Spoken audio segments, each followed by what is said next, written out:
crazy. But yeah, let's see how this goes today. Here, thank you for being here. There was, you know, it was very nice to actually hear you talking about my show. I never expected that because my listeners poked at me when you were on the Twitter space, and then they were angry. But do you hear me, by the way? I do hear you. Yeah. Can you hear me Excellent. okay? Yeah, I'm sorry. Just you. You are so very British and look You look exactly like I thought you would, and that is crazy. So I'm a bit shy. Like I said, I need to calm down a Well, bit. um, I look forward to your podcast every day, every week. I wake up in the morning and I check, and there it is. And I'm like, great. I have the next hour. I loved the one on prices and food in Russia Oh, you because loved it? of all the stuff I've been listening to about what's going on inside Russia, no one has ever focused on how rubbish the food is. Oh, So that we've heard a yeah. little bit about like rubbish food and big meat, but not to the extent you guys went into it. And because I kind of assumed it was a bit like Ukraine and probably Latvia, where you do actually have amazing market gardens Mhm. and beautiful natural food, and I'm sure they do in Russia, but clearly not in the big cities and people See, living in the apartments. see that the thing is that that is one of those cases which I also have covered before in my other interviews. That is one of those things that is so normal to you. There are things that are so normal that you don't even question that they could be other in some other way somewhere else, which is a big cultural issue. That was also the main thing because I know you have been. You are one of the me and you were one of the very few people out on the planet who can talk about what we saw in Ukraine near the front lines and crazy stuff. Not many of us there. Well, besides the soldiers, but that's a good thing, and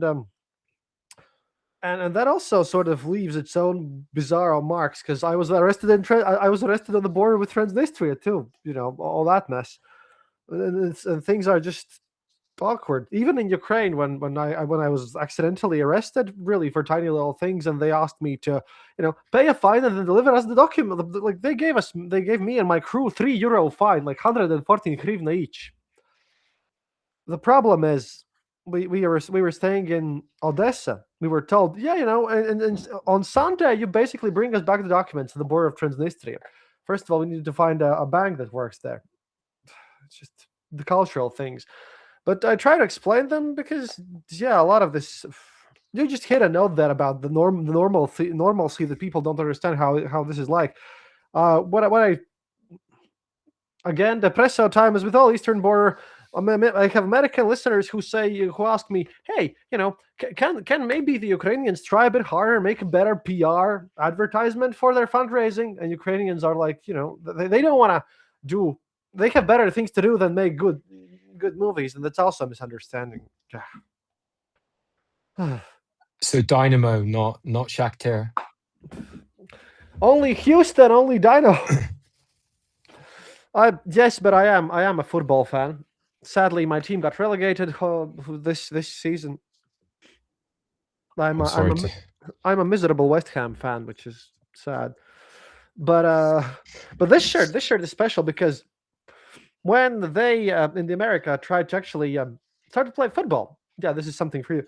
Well, they decided, they had all these silly nicknames that they have in other sports leagues, but then they decided to Europeanize their football, and for some reason, Houston decided to go with the name Dynamo. It's not Dynamo Kiev. Kiev. No, no, no. No. This is Houston from Ah, MLS. ah. From your marriage, you were over there when you got married. Yeah, and the thing is, the Nice. dumbest part is that they have. I also was sent a scarf. The scarf is now in a museum because what colors they picked for their like scarves. The St. George's kind of the banner thing. They had to change it. Aha. Fair enough. Got to be careful. Yeah, I have to, but I don't know. Um, what is? So St. Petersburg, I mean, Oh great God. drama, Oh, um, uh, and you don't really need a satellite to see the Russian economy there. You just need to see the small lads. And this week, the small lads were selling home insurance against blast waves. You probably saw that. oh, That's the I kind of have. thing you I like. haven't. I haven't gotten to that point yet. for me, another thing that I feel like we approach the same problem but from different angles here. The thing is that I honestly tried doing it the proper way when after the war started. I switched over and tried to do more standard academia journalism too. Got to write Foreign Policy magazine too for a bit. But if after that they didn't listen that much, then that's the thing. What was this? Let me find you something from my ginormous list of what was going on there. Besides the fact that Putin admitted that that the Oreshnik that fell down in DNR, that was on purpose, apparently. Quite. We have to see whether things fall. No, but like he's the only one who believes this mess. Then so how I unify it all is, as you may know from my work, I look at it all as a drama, a staged drama. And so Putin is the acting president, the acting sovereign. And his new lines were to say that the Oreshnik was to hit those the barns on purpose and to fall down on Donetsk. And his job is to deliver these lines. Yeah. Sorry about this. Again, I haven't slept all night, and you're a bit more shy than the usual. And if I am a very extroverted person. Sorry if I stop you. Please do not take me for a rude person. Really, because you just touched on the thing that I want to let the world know. Russia's religious experience is not a joke. That is what I am working on my PhD. Because at one point I was thinking, how do I explain all of this? This very fact that they would rather invent a conspiracy theory rather than admit that they're wrong. Why put in place this part? And once you understand that it's very close to Byzantium, with the Vasilevs being in the top, and that they mean the Third Rome literally, then Anna Utanula, for example, or this is the only plausible answer, because the Tsar is infallible. Well, the empire that they're fighting for is sacred, because that is literally the holy thing. It's just the Russia those people are fighting for has nothing to do with the real Russia, and it's a sort of really a religious thing. So obviously, Putin can do no wrong. The problem is he's a criminal who has started to believe in his own things. That's how I view it. That is how I see it.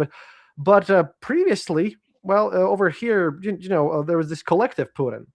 The problem is, I think that term is gone by this point. We used to speak about the collective Putin, and now everyone is talking about the towers of Kremlin. One important thing that I have noticed, which you probably pay attention to, is that all the governors, all of them, they were always in their decisions writing, "We will do something. Russia will do this. We will do." They associated this, and right now they've all switched to Putin did this, Putin did that. All this mess. There is, and when these people yell about desecularization, then that's an issue.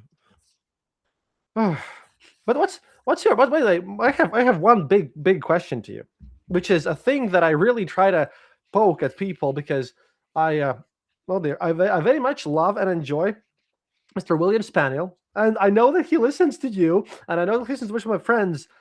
But in case of specifically Russia, I just want him to accept the fact that you have to know Vranyo and Понятие and just include them in calculations. Just modify the fact that you're dealing with not a nation state in the modern sense, but in like a Sinaloa cartel things with propaganda machine.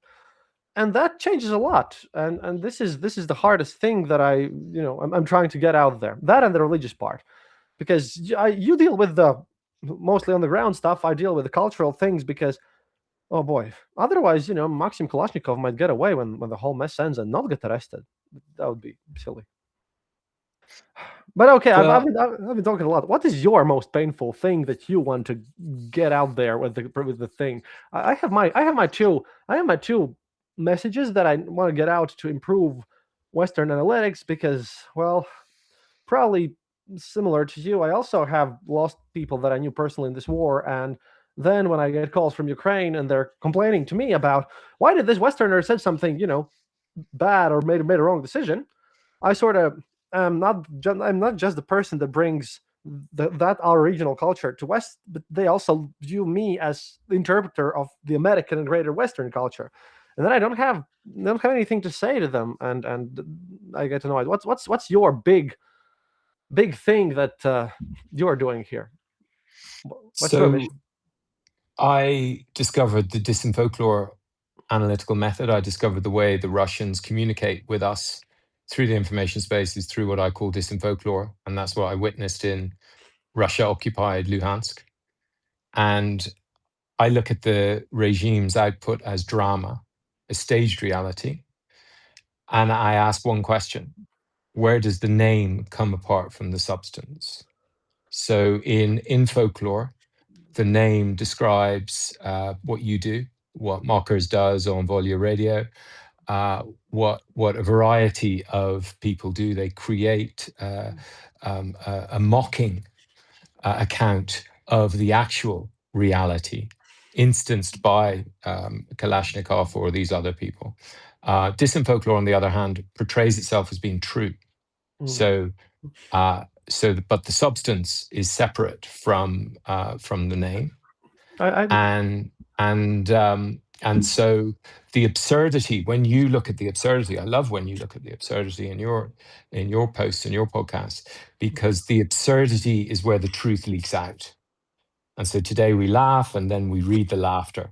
And that's why I mean, you don't need a satellite to see where the Russian economy is going. You just need the small lads. And this week, the small lads are selling home insurance against blast waves. So that's all you need to know. there is there is there's more. But that's one thing. That specific fact, by the way, is not in my script there. But yeah, you just reminded me what my philosophy professor, my school's leader, who was my mentor during my master's thesis, said that the main task of 21st century's philosophy is to tear away the cultural, basically the cultural things that have layered upon layered on the reality until we get to the reality. And this in folklore, that aspect is very good, because this is one thing that I want to ask you again, because well, I am a collector of urban folklore. As you know, I have used Lurkmore in my arguments, because Lurkmore, although it is treated as nothing more than an encyclopedia of memes and jokes, it also has examples on how the system works. How does this pakazucha work? And how to practically avoid, for example, going in the Russian army and all this stuff. And urban folklore and all these little things. Well, we all live in certain myths in various countries, and I think one of the biggest that ties together Britain and Russia, which I spoke about, is how they view Britain, but also their own imaginative Britain, as the anti-Russia, because they need the great empire to fight against. So London is always there, no matter what happens. So it's also everything is based upon myth. But the hard reality, that is the one thing, because I am surprised about, because I'm waiting for the moment for Kalashnikov and everyone. I'm waiting for the moment where they cannot finally build another layer of all these little lies on top of lies on top of lies. For example, two cases in whether we saw this in this war was when Zelensky went to Kupiansk and made the video, because that is undeniable. And of course, they invented some other thing. And secondly, weirdly enough, it was after Azerbaijan. I forgot the name right now of their leader over there. After the plane was crashed, I noticed all the European leaders did the deep concern, all the usual stuff. But the Azerbaijani authoritarian leader just did exactly the same thing that Putin would do, and just pushed him out in kind of public. Truth is a very scary thing to these people. They think they have it, but I don't even know if I have it all the time. I make mistakes, like about the big meat, because I had one information one week, then next week I get calls from veterinaries, and it turns out it's somewhere in between. But yeah, this So is getting. I was really interested and inspired by your outing of Dugan's Cheburasky. So an example of what I do is, when you outed that, then I looked much more carefully at it, and I saw he invented a pseudo-Semitic and anti-Semitic etymology for his troll, that Cheburasky was undermining the entire current Russian religious experience. And he talked about it being a moon demon. And so when you talk about looking at things culturally, I go back 6,000 years, and I call myself a cultural archaeologist, because I look back Why is he invoking the moon for his false etymology of Cheburashka? Well, he's invoking it because that's the foundational metaphor in Indo-European culture.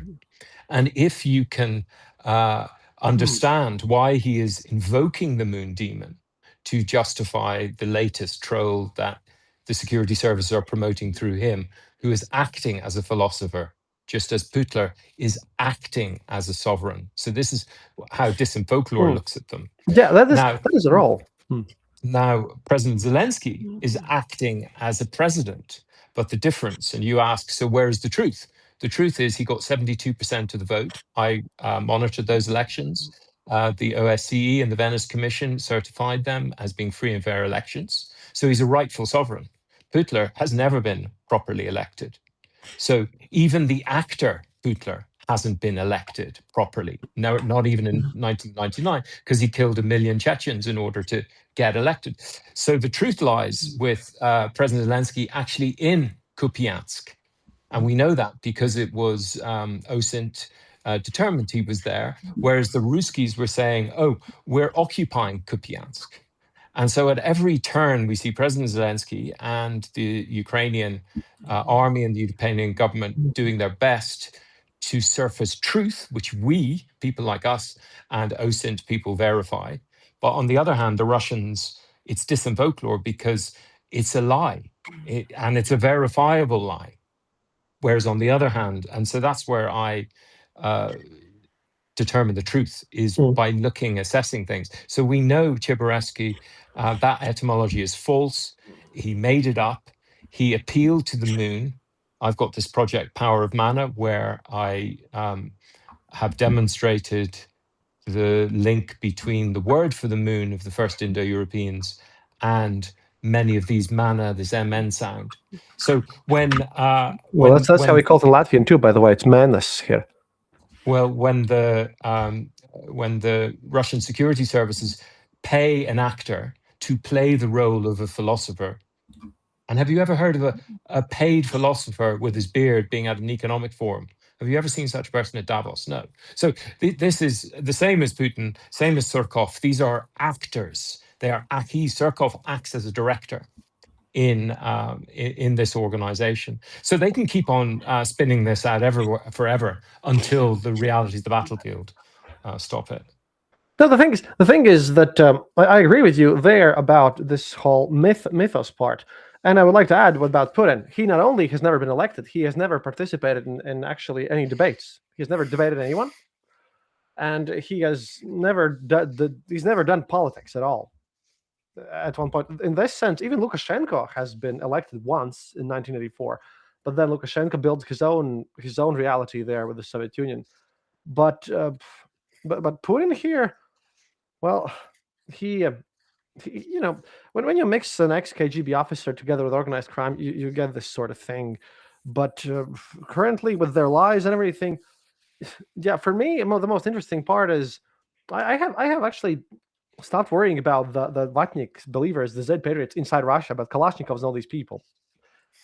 Because I know for a fact right now that my Dark Autumn predictions, when I made them, they sounded kind of risky. Sort of. I did a lot of analysis, and I thought, yeah, well, I'll give percentages and give myself outs. But currently, with this, how things are moving, they look very serious. So I know they will be, they're going to have a massive problem on their own there. What I don't understand is how many people still think that Putin is somehow great, and all these people, and especially in the United States, because what shocked me the most was that we got, how I call them, the four riders of failure and scammery, just arriving there in this SPI forum. We have Andrew Tate, we have Scott Ritter, we have Steven Seagal even pulling out. It's kind of the building of this mythos, absolutely. And why is this whole thing being done? This is a question for you, because I have figured out that it's a religious experience that comes from this controlling thing and this prison situation. But I do not understand what their idea is on showing, like, internally they keep telling that Americans are evil. Vladimir Solovyov tells this every time, and yet at the same time, all this, they invite Andrew Tate and greet him like a hero. I understand that maybe it is a religious thing, but I simply I cannot accept the fact internally, and I have an explanation by how can you be so controversial? How can you say things that are so obviously contradicting all the time, not even to others, but to yourself, and believe them both at the same time? And Alexander Nevzorov, his book I read before becoming a journalist, by the way, very good book. He stated that this internal contradiction, is what this all is built about. Because when people state that you know, Россию не можно понять, there's a second part, в ее можно только верить. You cannot understand Russia with mind, you can only believe in it. And maybe that's intentional. Maybe they're building this intentionally. Maybe this is, you just maybe think about the fact that maybe if you get to the truth and to the core, and you find out that it's all also built on this myth, maybe that is the big collapse that they're talking about, the whole desacralization of everything. And then what? That's the problem. I honestly don't see what then. What is left of these people who are these believers after this whole collapses? Because it will not stand much longer. It cannot physically. Oh, well, through Disinfolklore, I look at archetypes. So the archetype of Russia as a giant. So the archetype of Russia's leader as a czar. Surkov is on record of talking about using archetypes of Russia and using Ruski Mir specifically as a fig leaf. So he writes, he tells, he is the director who walks out onto the stage of the theater and explains, this is what we're going to do. And I share with you your skepticism, as you often mention, about the think tankers and those people. And conventional Russia watchers read the Russian newspapers or the Russian news, and they just think of the giant. And that giant is an archetype. It's a story so heavy it overrides the evidence in front of you. And that archetype captures the Western analyst as surely as it captures the Russian viewer. And it's why most think tanks in the data on the desk can't see the word collapse. And I came across this understanding in December 2004, and I marked it with 24, marked it with a tweet, was to try and understand, like, what does Ukraine have to do to disrupt this ogre in people's brains? I'm sure you have these conversations as well with people. You're like, Kupiansk, the withdrawal from Kyiv, do all of these things. And sure, as each of these happen, some people are converted to the reality, and the archetype of Russia as a giant collapses. But in other people, it doesn't, or it collapses and then it comes back. And so every time they're talking about a czar and promoting even Putler as being responsible for this, I now perceive in this the re-energizing of the archetype in people's minds. Whereas I think the truth is it's an acharchy, it's an arrangement. So when you talk about the various forces who are all involved in the corruption racket, and that the main force guiding them is, how can I enrich myself? How can I stay enriched? So you have this kind of like Brownian motion of power and of individuals. And then, but one thing they're all agreed on is we have this stage director who was Surkov.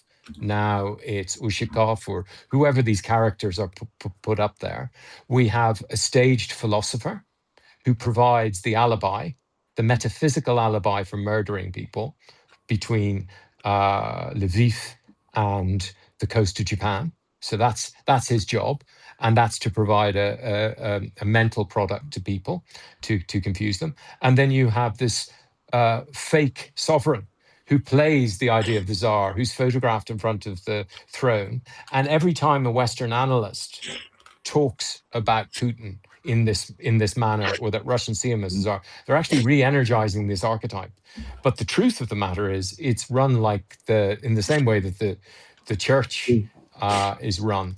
by a group of people, of grey cardinals, who are directing things, and they've got all these actors behind the wall of Fog. And that's, for me, how I make sense of it. And Disinfolklore enables us to look at the archetypes in folklore, in Disney films, in Netflix. And if we see those same archetypes operating in President Zelensky or around him and in Russia, then we can judge them on the same basis and look for who's acting lawfully, who's defending the post-World War II legal order, who's truly in Kupiansk, who is debating people. And that's how I make sense of it through the Disinfolklore method. That also makes sense, because I have two. From my end, I know about archetypes because I have read Carl Jung, obviously, and then interestingly enough, the editor James Palmer, in Foreign Policy magazine, he has written a role-playing game book of Unknown Armies, which is heavily centered around archetypes as well. But this is true. It's sort of a role, and it's interesting enough to see how these roles have changed, because currently it's not even the resurrection of the old Tsar role. I would say it's a idea of a Tsar sort of combined in all this way. And we have a question from Fred. Do we have a link to the fundraiser? Yes, we do. We just waited here. We got going slowly because I haven't slept all night, and well, we're just moving on a bit slower than usual. But I will give you this link. This is my Car4Ukraine thing. I really hate doing monetizing. I cannot stand this. That is one thing I can't do, because that reminds me of something fake and surreal. For me, it's all about getting things done and giving you actually something good for this. And I'm trying my best there. But Ukrainians need the cars right now, and if my internet would be faster, I would just drop it there. But yeah, here we go. It's all about. Also, it's all about these people. I've looked into these units and everything, and these trucks. See, when I went to Ukraine last time, it was on one of those trucks that we donated to the army. Right now, it's in the live chat, and then we shall have the link out in the description. I was going on in a truck that was given by people from Latvia, because over here, if you do drunk driving, your car gets confiscated, and then it goes to Ukraine. And then we drove around Ukraine in that car, so I understand how these cars work. And we've driven around quite a lot there. But people kind of this is another myth about this whole situation. A lot of people mistake how much resources actually go to waste, because I have heard people complaining about that. Oh, but we just gave them cars and drones and everything. How can they waste it?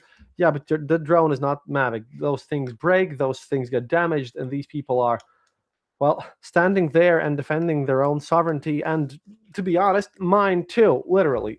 Russia is, if you can see the background, Russia is 22 kilometers in the direction of my fireplace, basically, in a straight line. I've had 8 drone alarms this month alone, and we had lack of electricity, and there was also a lot of panic. But, well, we're surviving. But I very much appreciate this. Again, I cannot chill this. You're just gonna have to listen to this and trust me about this Car4Ukraine thing. This is going to be on YouTube afterwards too. But about Disinfolklore and all this situation there, what do you think about these ancient myths? Because in Russia, we now see this as a Tsar thing. But again, when I started approaching the Russia's religious experience, I understood the fact that maybe that was the reason why Bolsheviks were so anti-religious, because they wanted to replace this culture.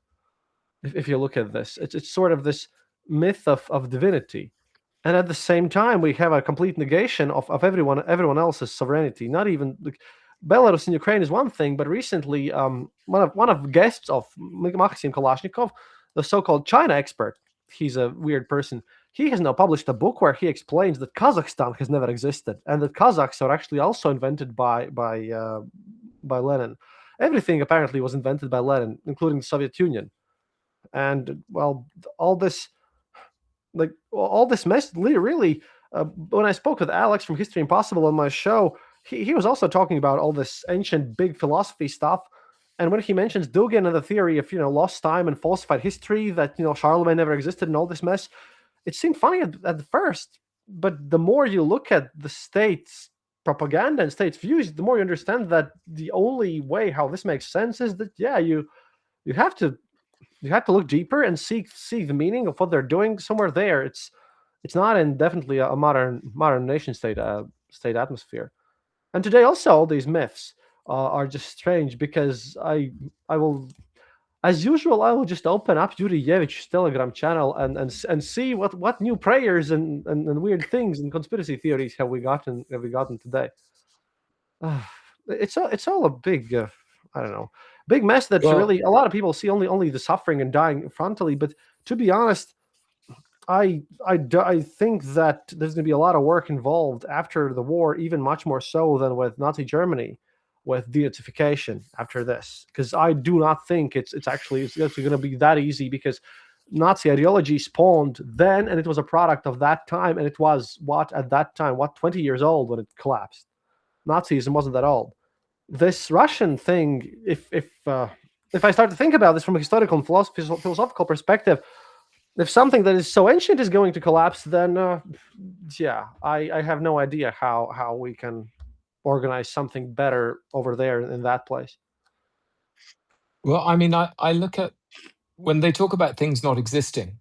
So my entire method is about outflanking. I don't spend any time reading principles of geopolitics or any of that nonsense, because it's the output of a security services committee using the moniker Dugan, who is dressed in in this costume with the beard, and who quotes all of these, Heidegger and whoever else he wants to get, and that's why it is important, I think, to go back and to learn, as you are doing, by studying the religious aspect of it. Because, for instance, if you look from a Buddhist perspective, there's two modes of reality. There's ultimate reality, in which everything is emptiness, which quantum physics understands is a truth. When you go small, small, small, small, you get to air and water and movement and energy.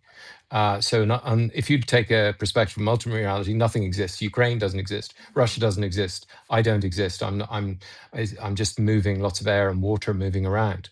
And no one can deny that. But most of us, for most of our lives, operate in conventional reality. And in conventional reality, we've got the post-World War II legal order. And when Putler says that we did everything lawfully in occupied Crimea with the folkloric like little green men, he can be assessed on that, and the assessment is on the basis of the UN Charter and territorial integrity and the border treaty, which he personally, or the actor Putler personally, signed in 2003, and therefore we can adjudicate, no, you did not do everything lawfully. You can't make up laws in this reality. You can in a Disinfolklore reality, but in the reality that we're working and fighting to keep, and that Ukraine is fighting to keep, these things are true and they exist, and borders exist. So when they talk about Kazakhstan not existing, sure, okay, I'll play that game with you. In ultimate reality, Kazakhstan doesn't exist, nor does Ireland, nor does England, nor does America, nor do you, nor do I. We're just air and water and light and energy.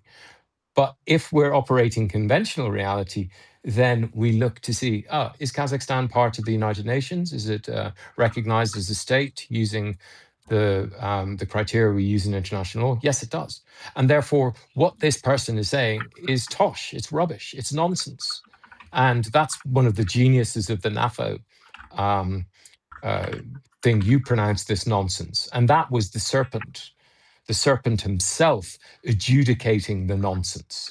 So we get them to say from their own mouths that what they are spouting is absolute nonsense. It doesn't make sense in conventional reality. And they are operating conventional reality. They're using words, they're performing diplomacy. Lavrov, his job is to convert this security services structure into diplomatic register, just as Putler does it into sovereign register. So that's how I perceive it and make sense of it. I'm I not have an saying it all argument. makes sense. I have an argument for you for this, you, because there is one single person in the Russian government who can't operate on this reality, and Igor Lipsitz has spoken about this. A great professor, by the way. That is Elvira Nabiullina. As an economist, she has to operate on the very grounded reality right here, right now, and economy doesn't really fit together with all this mess. And this is why, because she cannot operate on this mythical realm, she has to operate in reality. This is why they all really And where really was hate she? them. Where was she in St. Petersburg? This is I wanted to make this point because she was the one person in the building who has to operate in reality, and she was missing. When the forecast is bad, you don't change the forecast; you change who's allowed to read it out. So the whole forum was built on phrases like for financial sovereignty, a new growth model, move away from a defensive model, adapt to long-term sanctions. Even Russian papers called it an economic form of platitudes amidst an investment slump, weak investment. And then she wasn't even there. And that's precisely why she wasn't there. So I 100% agree with you there. She has to operate in the real world, and they're afraid she will tell the truth. She will remind them, okay, in ultimate reality, we're kiboshed, I think is the technical term. Oh, but the thing is that the alternate reality can be anything. This is why I'm not even surprised at this point, where in the 9th of May they had the parade of black shirts literally walking down the street. Words mean different things, and that sort of comes from this Panyati understanding of this subculture. Words can mean whatever. If you're a good, if you are a Russian patriot, and they mean different things when you want them to mean. This is why this whole meaning changes, and that's also the reason why Putin can claim that he, has never lost, and that's why he never claims that he never lost this, lost a war. That's why he claims that he was cheated all this time, because he has the skill as a KGB veteran and as organized crime person to just translate the words in the meaning that he likes it. And then there's the problem of us, understanding everything else in the same way. One thing about those meanings here. I want to bring you something nice, because I told you I will find something fun because and relevant to you. Because do you think Mr. Vladimir Kvachkov can sit in peace? No, he can't. Those things are excellent. I find this just great, because he literally just posted another 20-page document. I unashamedly actually gave it to my AI agent to quickly translate and pull out best quotes, because I'm not going to read through 20 pages of that thing, but there are some interesting things which is going to be even weirder than usual. Basically, apparently, the aggressive war started by they're fighting. They're talking about Iran, and then there's like there is something where my trained model who has learned about Payati says you're going to have a field day, because in the latest this mystical world philosophy, there is a new completely psychotic branch of physics to justify the imperialism. I have a text that claims that there is a spiritual psychological field generated by the Russian genome. Therefore, the war to return Malorussia, Ukrainian lands, is actually the war to preserve the initial contour of Russian world's archetype. They're using terms like inductance of the Russian national field and spiritual volitional potential to justify the slaughter on the R280 highway. I guess I think that they are inventing words now. They're arguing that capturing Ukrainian territory is mathematically required to maintain the frequency of the Russian soul, basically. Oh, and then there's one that says that all Anglo-Saxons are actually created by Lucifer. But we're used to that sort of nonsense. But spiritual volitional potential and Russian energetical field. Are they inventing words right now, or am I missing something? Because you obviously have a larger depth of information here. I will actually post a link to that document in Russian to you, because that's from Telegram and he posts it. Well, let's go back to Cheburashka. So words can't just mean anything. If you invent a fake Semitic sounding etymology, we have texts, we have libraries, we have linguists who have looked into these, and we can verify this isn't true. When I tell you that Menyot is the reconstructed word for moon in Pi, you can go into any library, any university library on planet Earth, and it will confirm that this is the case. When I tell you that that sound, MN, is in mana, is in manipulate, is in imminent. You can verify this using your own ear. And it's in every single Indo-European language. So if we're comparing the Chebureshka is a moon demon and could possibly be Jewish, and this is a fake Sam, that is on the same register as the thing you've just spoken to me about. And what I think all of us have to be careful about, and this is what I'm trying to do by programming a neural network algorithm to detect disinfolklore, infolklore, and neutral, neither, is because we've got the Russians now have a field day.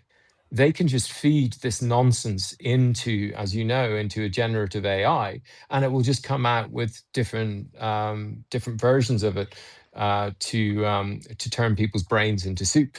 Whereas in the past, someone had to. So when I was sent on my first mission in Eastern Ukraine, where I discovered the Russians were using archetypal disinfolklore, the mother and the maiden. Whenever Putler mentions children, Starobilsk, he's invoking this mother and the maiden archetype, and he's acting as a merciful sovereign by saving the children in Ukraine, although we know, of course, he's a merciless sovereign. So these archetypes were in this mission I was sent on to find a mother and her underage daughter in a cottage in the woods near Stanitsa Luhanska in 2016.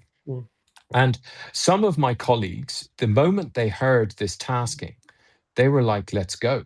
And it was me and one other colleague. We were like, this is nonsense. I don't know anything about archetypes. I've never read Jung at this point.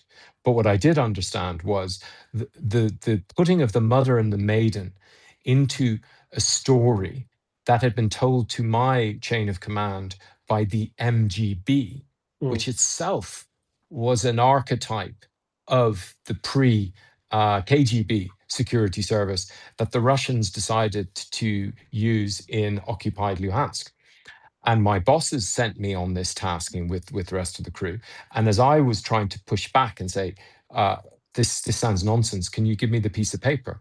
My boss sent me this handwritten piece of paper, and I posted it in the 4th episode in Disinfolklore on disinfolklore.net. And so you can read it yourself in Russian, because you can read Russian, very neatly handwritten. And this was supposedly written by a walk-in, a healer, an ambulance driver, a doctor. He was variously archetyped. So again, folklore-like archetype in a walking in to the MGB in occupied Luhansk to say, oh, a Ukrainian Nazi across the contact line is about to chop my common law wife and her underage daughter to tiny pieces. Can you go and check it out? And my boss was like, can you just go and check it out? And I was like, well, what do I do then? If I find her being chopped into tiny pieces, what do you want me to do? He's like, oh, well, just give us a call. And I was like, and I was trying to wake him up from this spell. So this is before I understood what disinfolklore was. But this story of watching my colleagues react to this archetype of a vulnerable woman about to be chopped into tiny pieces, that I didn't believe for a second. I was so awkward. It jumped out of the page and sparked the 10-year journey I've been on since then, which has led me to speaking to you right now about archetypes. That this is how they play. And you just mentioned here, he's using the word archetypes. So they're not hiding what they're doing. But yet again, I don't rebut, I outflank, because I understand archetypes now. I've read beyond Jung. I've spent years on it to try and see, what are they doing? What are they up to? And I'll tell you what I think they're up to. So every archetype has in it. So Jung talked about primordial archetypes, the mother and the maiden being one of them. And basically, in his mind, because he didn't have all the linguistic evidence we have now, these were universal. I just think of them as Indo-European because we are all Indo-Europeans here. And Jung didn't understand that all Indo-Europeans came from the same stock in Ukraine, in the Yamna, in Zaporizhia, the Yamna community.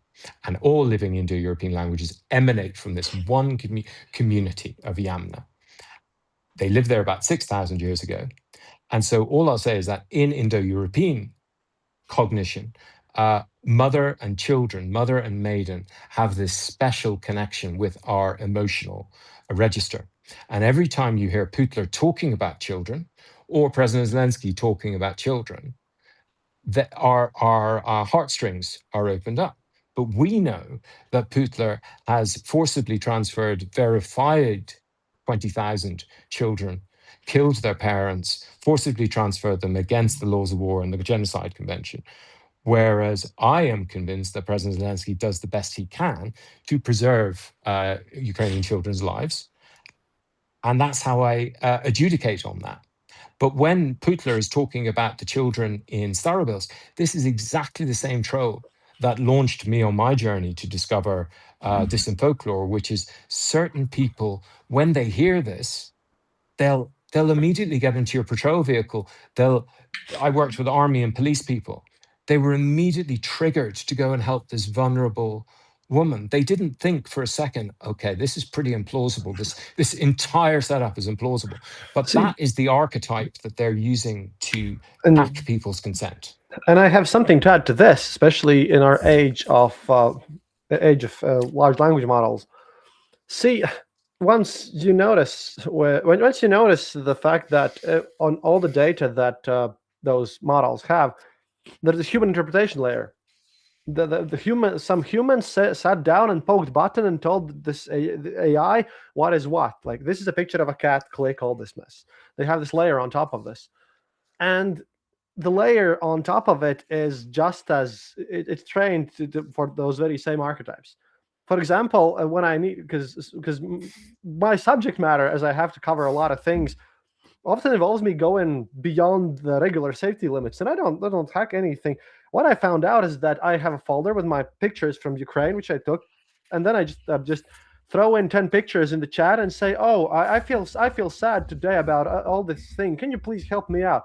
It's so American and so based on the very same things that yeah, I noticed this a lot, which is why I also fight against this stuff. But I have a different tactic against these trolls and everything. I also have stopped arguing with them because they expect they have all the answers if you argue with them. I use a bit different strategy than you. I just quote them their own posts. I do not argue with them. I just say, okay, but this is what the Igor Girkin said. Then they say, well, Igor Girkin bad. Okay, then this is what this person said. The worst part is that if you quote Vladimir Solovyov to them, then it gets really, really bad. And all this is, yeah, you have to use these other methods. And this is why, again, how we come back to the fact that if you look at this as lines on maps, Russian interest, strategic perspective only, then you're solving the wrong problem. I think I recently put this in I don't remember which episode, but I recently I read the book called Solving the Wrong Problem Efficiently or something.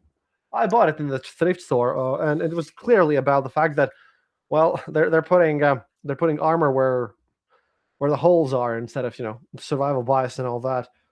And the thing is, what really struck me also about this, another perspective, was when I wrote my article for Foreign Policy magazine, my first big one, about Понятие, the big prison law system, because it started out when I noticed, really, I was reading Institute for Study of War, and I just noticed the fact that when Prigozhin was alive, they just ignored everything he said in this prison slang and didn't take it into account. So then it started, I explained this stuff, and then there was like no reaction to anything whatsoever. And I started to also notice a lot of these patterns. And I have heard people saying that right now I am sort of anti-Western. But no, I am not saying that everything Western analytics and academia does is bad. It's just that there are also, like every person in academia will know, once you step bit above master's degree, you notice that there's a lot of politics and a lot of other things involved, not just pure science. That is a fact that no one likes to talk about. Why? Well, because science and academia is supposed to be this pure knowledge, pure, no emotions involved, pure reason.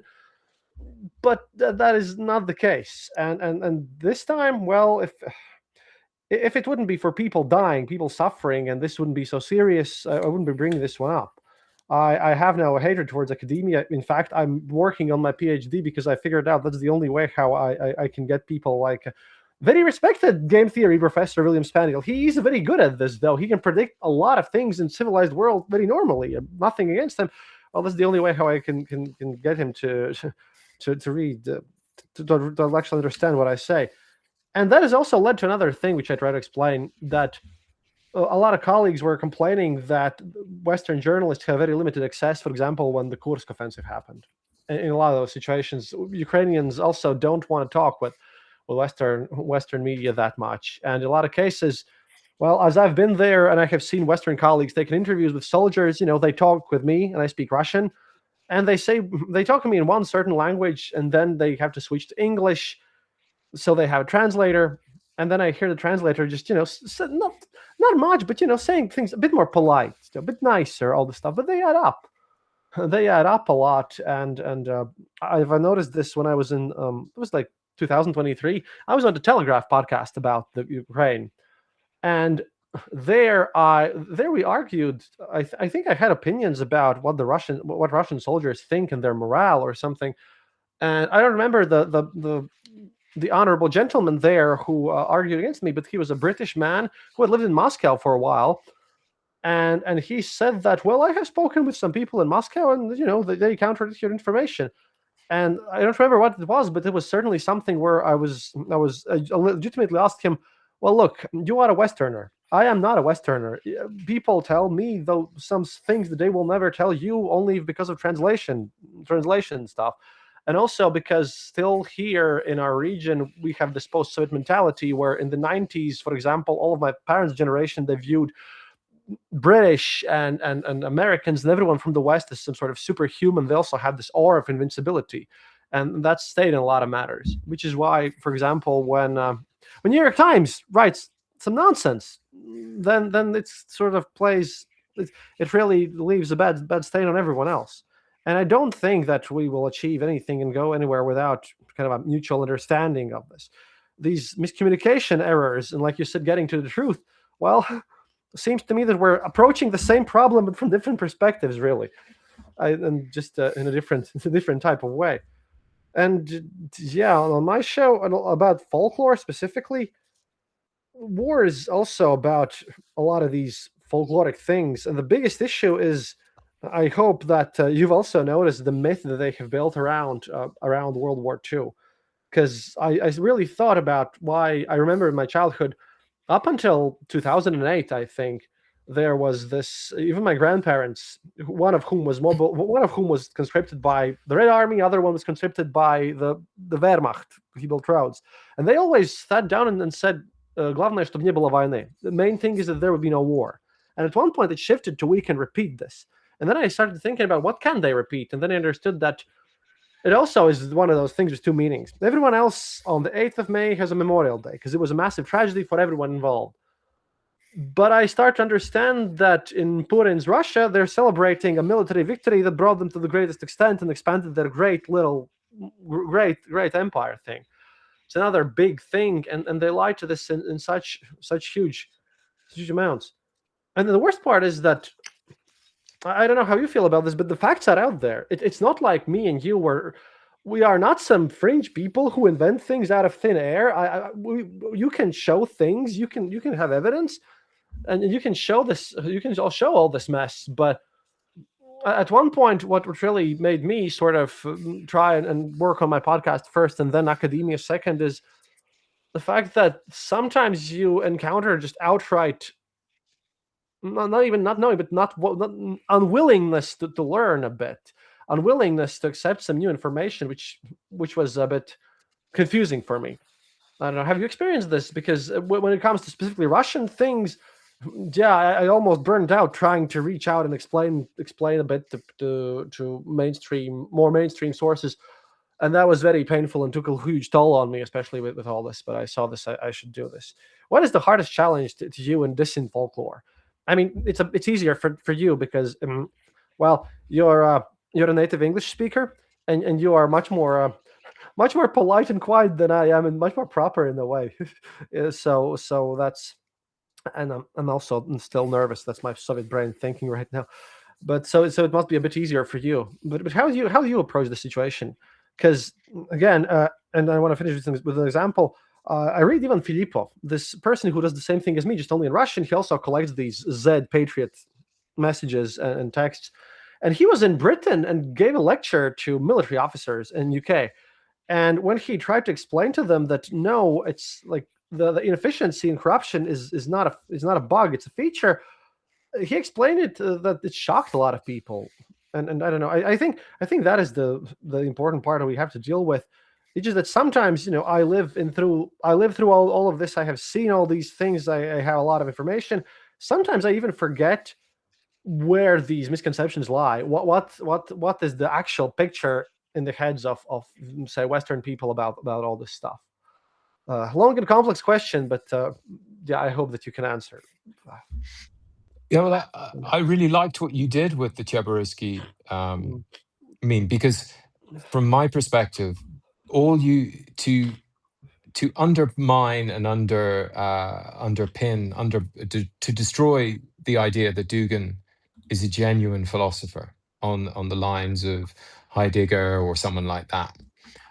You just need to tell that anecdote as you did. You read out what he talked about. So yes, we can use their words against them. I'm fascinated when Surkov talks about archetypes, replacing archetypes of national consciousness in every country, because that gave me the key to understanding what the game is. MAGA, Brexit, Ireland for the Irish, National Rally, AFD, same thing. Every country, you take their archetype of patriotism and you implant a new right. And the clue is in the word archetype, this rook sound, which comes from Reich, right. It's about putting in rightness. So that they are literally, they are trying to tell us what they're doing to show off, but they are revealing to me exactly what they're doing. They're trying to introduce a new right in where we have international law and the post-World War II legal order. I listen to voices like yours, who was born in the Soviet Union. I really value that. I worked with people, one or two people who were born in the Soviet Union in Central Asia, who I learned so much from.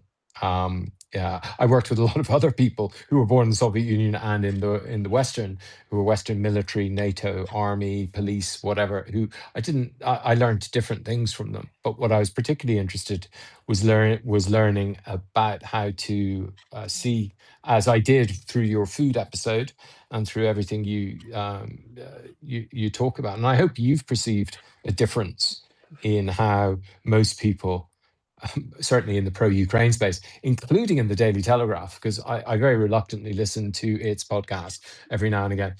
But I notice even it is on a journey. Like if you characterize it as a character, it starts off thinking we must defend Ukraine because it's just right. And now gradually you hear them talking about Romania, Moldova, and Hungary and Latvia as if they're real countries, sovereign entities, not just people who send immigrants over to disrupt Little England. So I think that these are really positive changes in our environment, at the cost of obviously all the Ukrainian lives.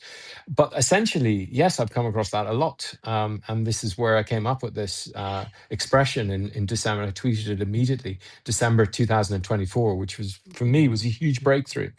Data resistant archetypes of a Potemkin state. And because what Kursk and the Disinfolklore method looks at great dramatic moments. These are when President Zelensky stayed in Kyiv, that was a dramatic moment because the archetype that had been implanted, the Reich, the idea of what is the rightful view of Ukraine, had been implanted in all of everyone's brains, even friends of yours, I'm sure, without you even realizing it until the war broke out, that Ukraine was weak, that there was no point in putting sanctions on Russia because Ukraine was going to lose. And then President Zelensky, the supreme actor and communicator, just by staying there, disrupted that archetype in the minds of many people, not enough people. The Kursk invasion was another dramatic. I thought the first incursions in Bryansk and Kursk would be enough. and I would say to friends who had said to me, "Oh, Russia will always win," I'd be like, "But do you not see Ukraine is going in there? Oh, but they're just small raids. And anyway, I don't see this on the news." So then they invade Kursk, and that for me was the supreme re-archetyping. It was replacing this idea of right, meaning, oh, Russia is a giant. Russia has the right to interfere in its neighbors. No one can invade Russia without a nuclear bomb. And Ukraine just went in there and did it. That for me was the true meaning of it. Now, because we were on X and looking at the information, we were watching the films.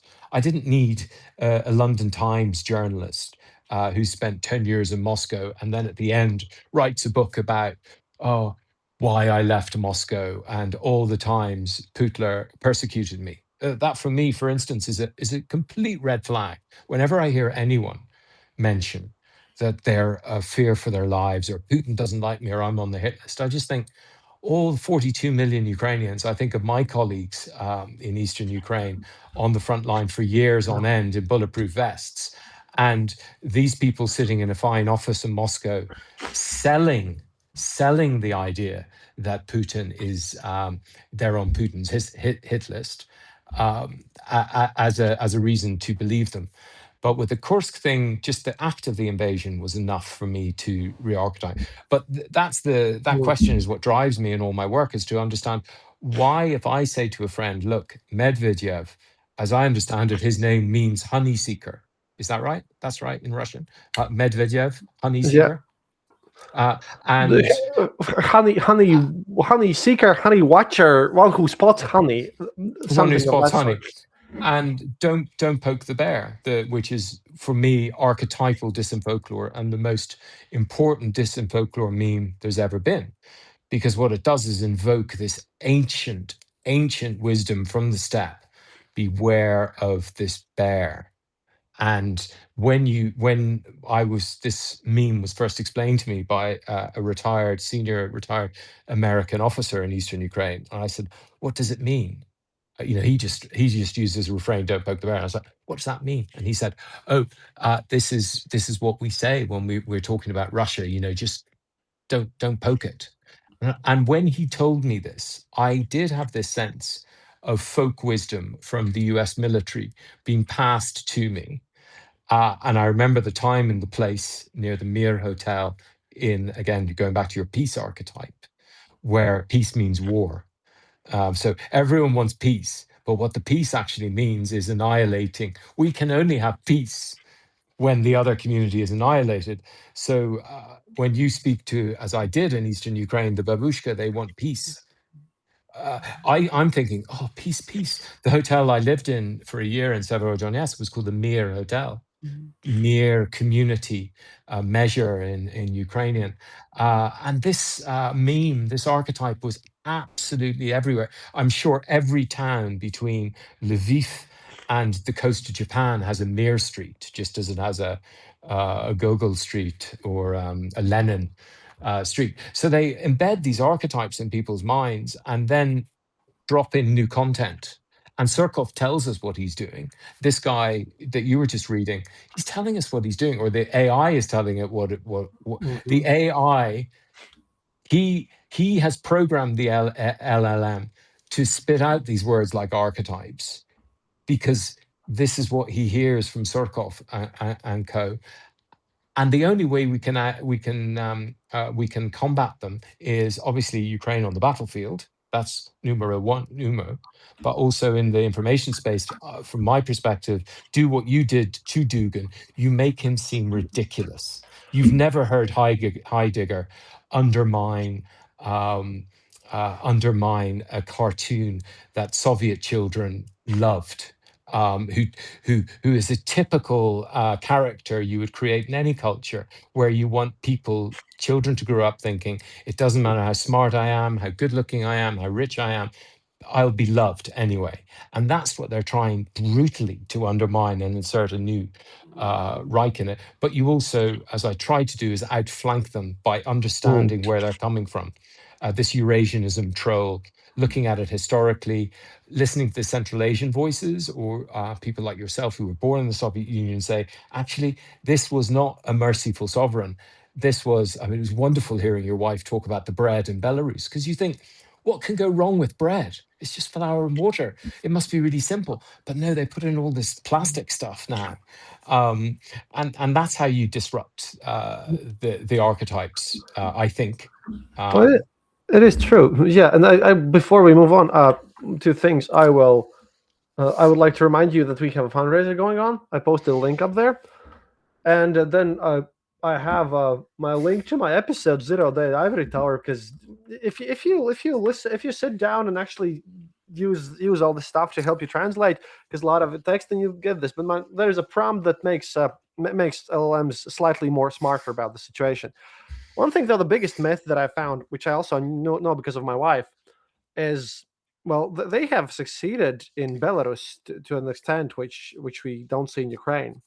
The fact that Belarusian language exists, that the Belarus is a separate entity, that I think was one of my first posts here on Substack, which I wrote in a written form about all this, how they should be a fourth Baltic country. I still believe that. You should check that one out. But this is also understood that I try to find comparisons that I can explain this whole meaning to Western audiences, and I understood that in a way, yeah, we can compare this situation to the Irish, to the Irish culture in Britain, right? That is the big issue here. It's all about this sort of imperialism and all this idea. Because this in a way, Dugin is right about one thing. This is a war of ideas in a sense, except that this is the last stand of people who live not even in 20th century. They live in the very very deep ancient past. And, well, I know very well that history has always been politicized, because we have to do it the nice cute little way. We do not mention some things which are not as good as they should be. So all this is politicized. And in Russia, especially with these ideas, well, if you live in Latvia, in my country, where we 100% know that we will. I'm sorry, someone just asked me about donations. That Yeah, if Russians will come again, then we are just gone, basically. That is a whole different attitude. And Ukraine, the very fact that it's not the Ukrainian, like, Ukrainianness, even the idea that you can think that you are not a Russian, that you have a separate entity there, that is that is considered a crime there. That is the basis of this ideology. And we can look at the facts, but in a way that's what Russia does. That's projecting something. They will really, like I said, this is why I just quote themselves and you deflect them. Because if you look at the very basics of critical reasoning, I remember in my very first year when I was studying in my faculty, first thing I was taught that you can only argue with someone who accepts arguments.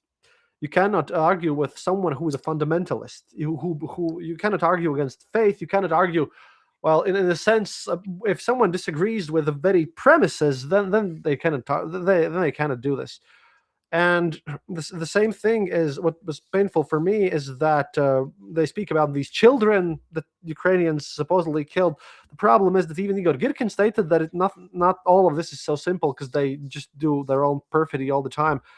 But when, for example, people still to this day say out that Bucha didn't happen, that it was all fake, and that, like Maxim Kalashnikov, he just doesn't believe it happened.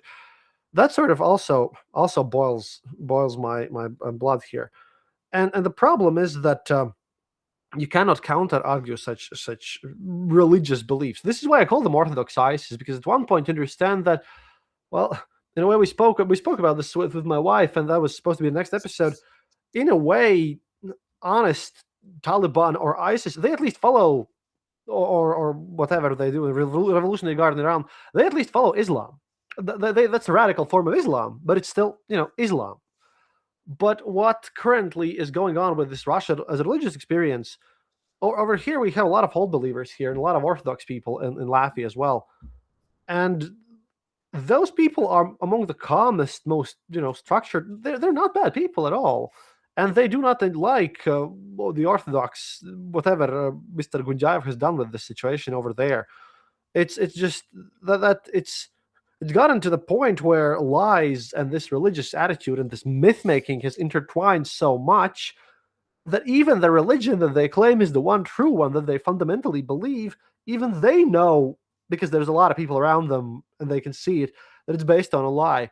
Since when, and that hit me. I don't remember which year it was. I think it was 2018 when the Patriarch of Constantinople, the big major one, when the Ukrainian Church was given autocephaly, independence from Moscow Patriarchate. And when you reach a point where you claim to be the defender of the Orthodox Church and you objectively go against the Patriarch of Constantinople with all these most sacred things for your religion, then you start to think that maybe it's not that really.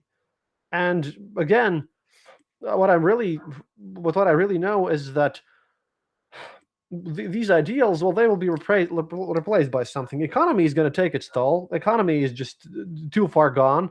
And by the way, I picked August because, of course, there's going to be another increase of tariffs in August, 36% in price hikes, but that's economy.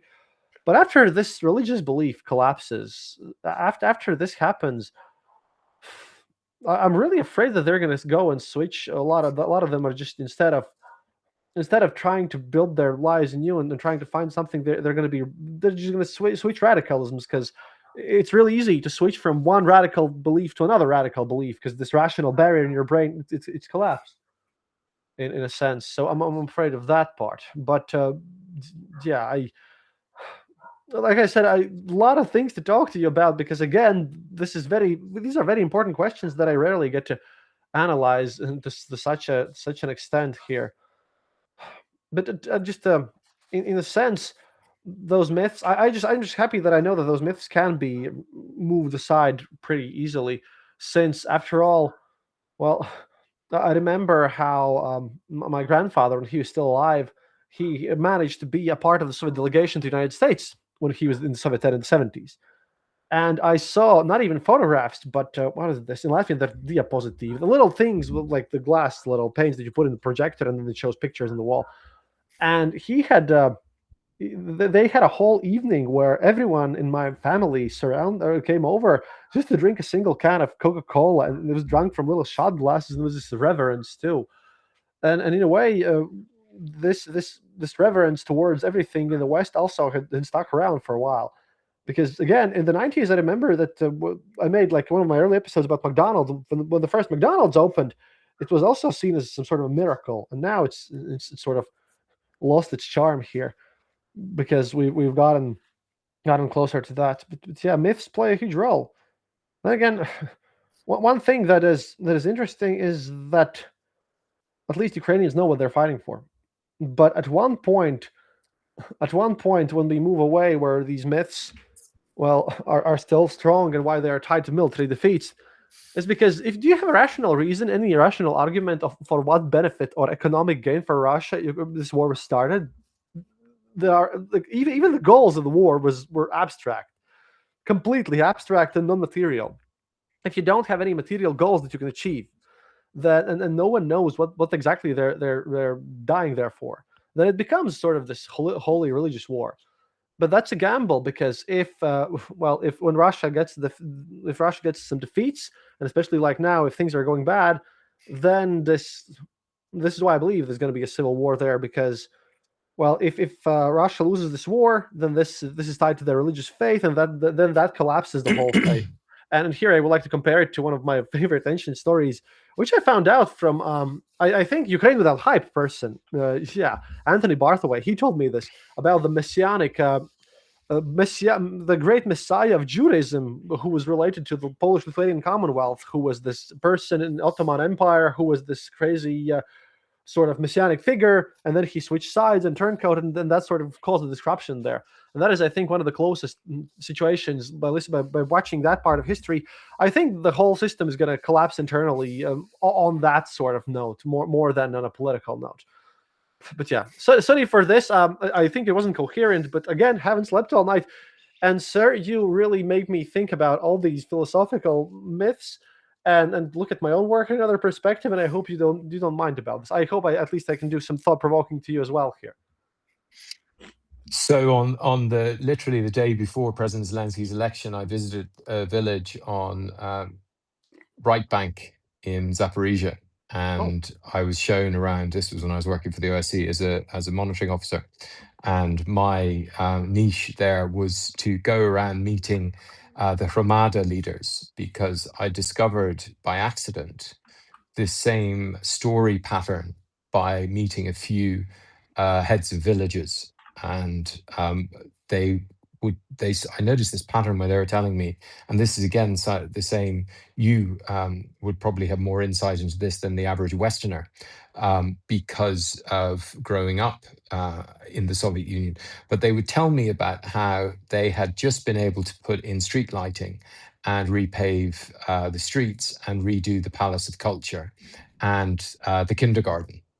And this struck me as really interesting, because I came across it 4 or 5 times over the course of a few months, this story, by meeting, for other reasons, heads of villages. And second, I was thinking, well, kindergartens just don't play that much a role. I'm sure you've seen enough of the Western press to see that kindergarten education in the UK or in Ireland is an absolute nightmare. People pay, more than the mortgage for their house for it. Whereas when you go to Ukraine or other places in Europe, it's just a normal part of every community, and that's how I discovered decentralization. And I worked in politics in Ireland and Northern Ireland and the UK, and I understood how hard it is to change local government. And what Ukraine had done on the 1st of April 2014 was introduce the law on decentralization, the framework law. And I caught it halfway through its implementation. And then I was like, this is really interesting. And so then after that, I focused every 4 days a week, I went to a different Ramada. And one of the things which really inspired me was that they got to keep 50% of their taxes, whereas in Ireland and in England, they still have this 19th century idea of centralization, that the central government pays the money to the locality. You pay local tax, but the government pays most of the money. Whereas in Ukraine, 50% was going, and they were spending it on the palaces of culture, which again was completely alien to me. Or the other theme, especially in southern Zaporizhia, was water, because as you probably know or sadly remember, every rural, as I understand it, certainly in eastern Ukraine, every rural community was focused on the collective farm. And the water, they're really rubbish at, well, they're still rubbish at water. And if this community didn't have the technical water and stuff coming in by a truck, they couldn't drink. And so I went to hundreds of these bramadas. And it's one of the reasons why I feel this war, uh, in obviously not as badly as 42 million Ukrainians, but I really feel it because I focused on these bramadas in southern Zaporizhia, which are now under this horrid occupation. And I met their elected leaders, and I went to the school in Orokhiv. I saw what they had done, European standard, what they were doing, and now it's destroyed. And on the eve of President Zelensky's election, I went to mm, this one particular community, and it was a typical female elected leader, Dnipropetrovsk Oblast. Half of the leadership were elected females. And in this particular one in Zaporizhia, a high proportion were female leaders. And we went into she was showing me this gym that they had built for older people in the upstairs in the Palace of Culture with money from USAID, the European Union, and the Kiev government, as well as their own taxes. And this was a place all the pensioners could go and do exercises. mm. Um, and on the way up there, I saw these pictures, and I said, "What are these?" And they said, "Oh, the children had an art competition." And I photographed them, and I often post it, especially when McDonald's comes up. And I knew exactly what the Russians are doing when they bombed the McDonald's in Odessa, when they've done it repeatedly to several McDonald's in Kiev. And they did it again. You probably saw the other day. They hit McDonald's. I know exactly what they're doing because it's exactly what you're talking about there. That moment in Moscow when they opened McDonald's, I've got the photographs of it. You see thousands of people around it.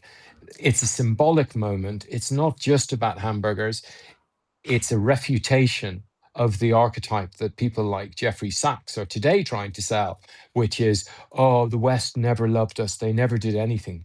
They did. We poured trillions into Russia to try and build its oil industry and build its McDonald's. And in Ukraine, I saw this picture that this child had in this tiny village, and she had a McDonald's. So the picture was about the future in our village. And so you had all these Ukrainian flags and windmills, um, now in an area which is occupied. And she dreamed, and I, coming from Dublin, remember what it was like when McDonald's came in 1977. This was like the future. It was a big treat going there, birthday parties. So I understand the semiotic significance of McDonald's in a way that perhaps someone who was born now, who sees them all around, doesn't. And in the context of Ukraine, I really understand its semiotic significance, especially during this war. A, because the Russians want to destroy them, because it's a sign of what they don't have and what they lost. And B, because they've managed to keep them open for as long as possible, and now they've reopened again. And it's just a sign of normality. And I'll never forget my feeling when I saw that this child dreamed in her time. So not even in a million years would there ever been a McDonald's in her tiny village. But the idea that she, even as a 6-year-old, this was all she wanted, and she put it in this painting. That's what I remember, and what motivates my work to try and help people understand, say, when the Russians hit a McDonald's, this is not a random strike. This is a hit right at the heart of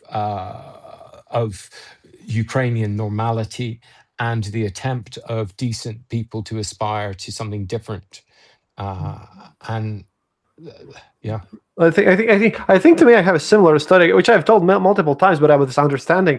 First of all, about the kindergarten thing. Yeah, this is what I've noticed in a lot of places over here in my region, which I also try to explain. That's the situation that, well, we know about the situation in Ireland, because back when we joined the EU, a lot of my countrymen moved to Ireland and then moved back. And now we even have an Irish-born football player in our team. We might be able to beat Estonia. He plays for Southampton now. So sorry, what was this? Just below Newcastle, that club.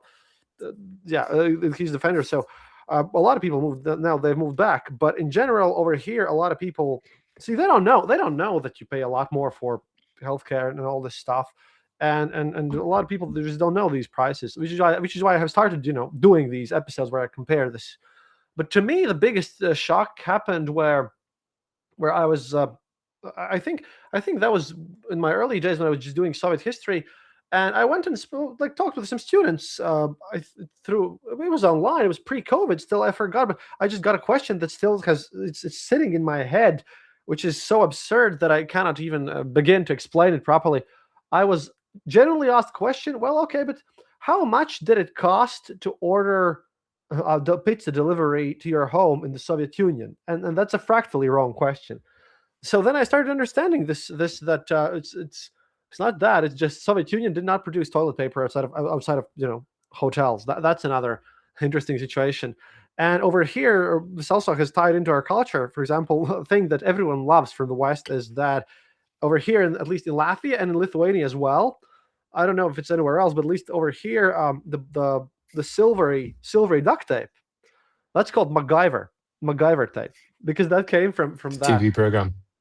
Yeah, but I grew up with this because we got all this stuff, and that's how I explain to people that no, we're actually pretty Western.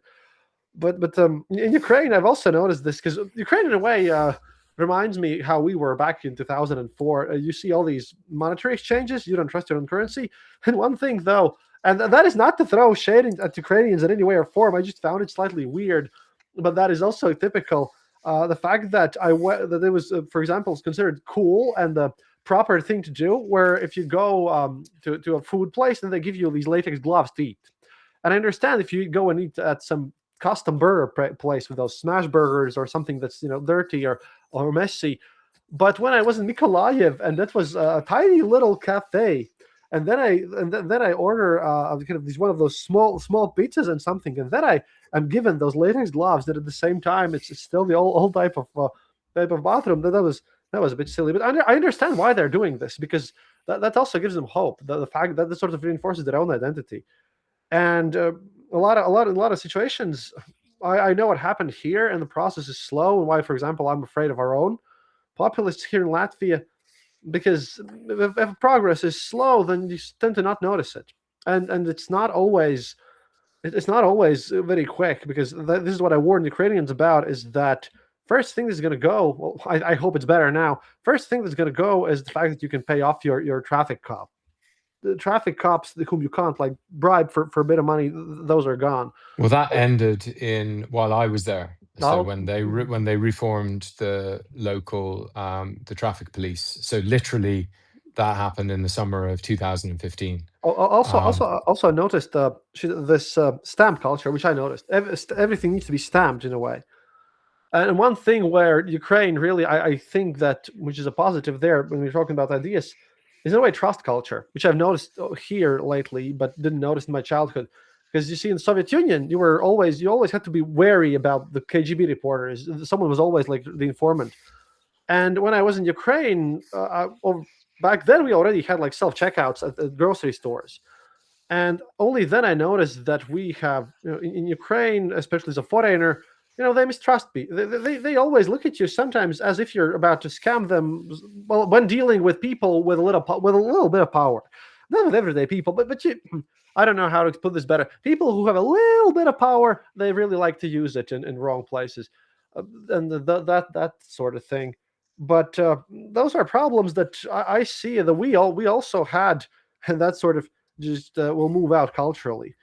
But the problem is that I really, really am afraid, which I will want to do to Ukrainians after this is over and when I have the time, is that a lot of people will be disappointed in the EU, because progress is not slow, things will not be quick, and well, do you know how it's like? It's slow, it's meticulous, and Brussels does a lot of weird things, and there's a lot of regulations, but then again, things happen. But the things do get a bit worse because prices will rise faster than salaries. Unfortunately, that is a thing.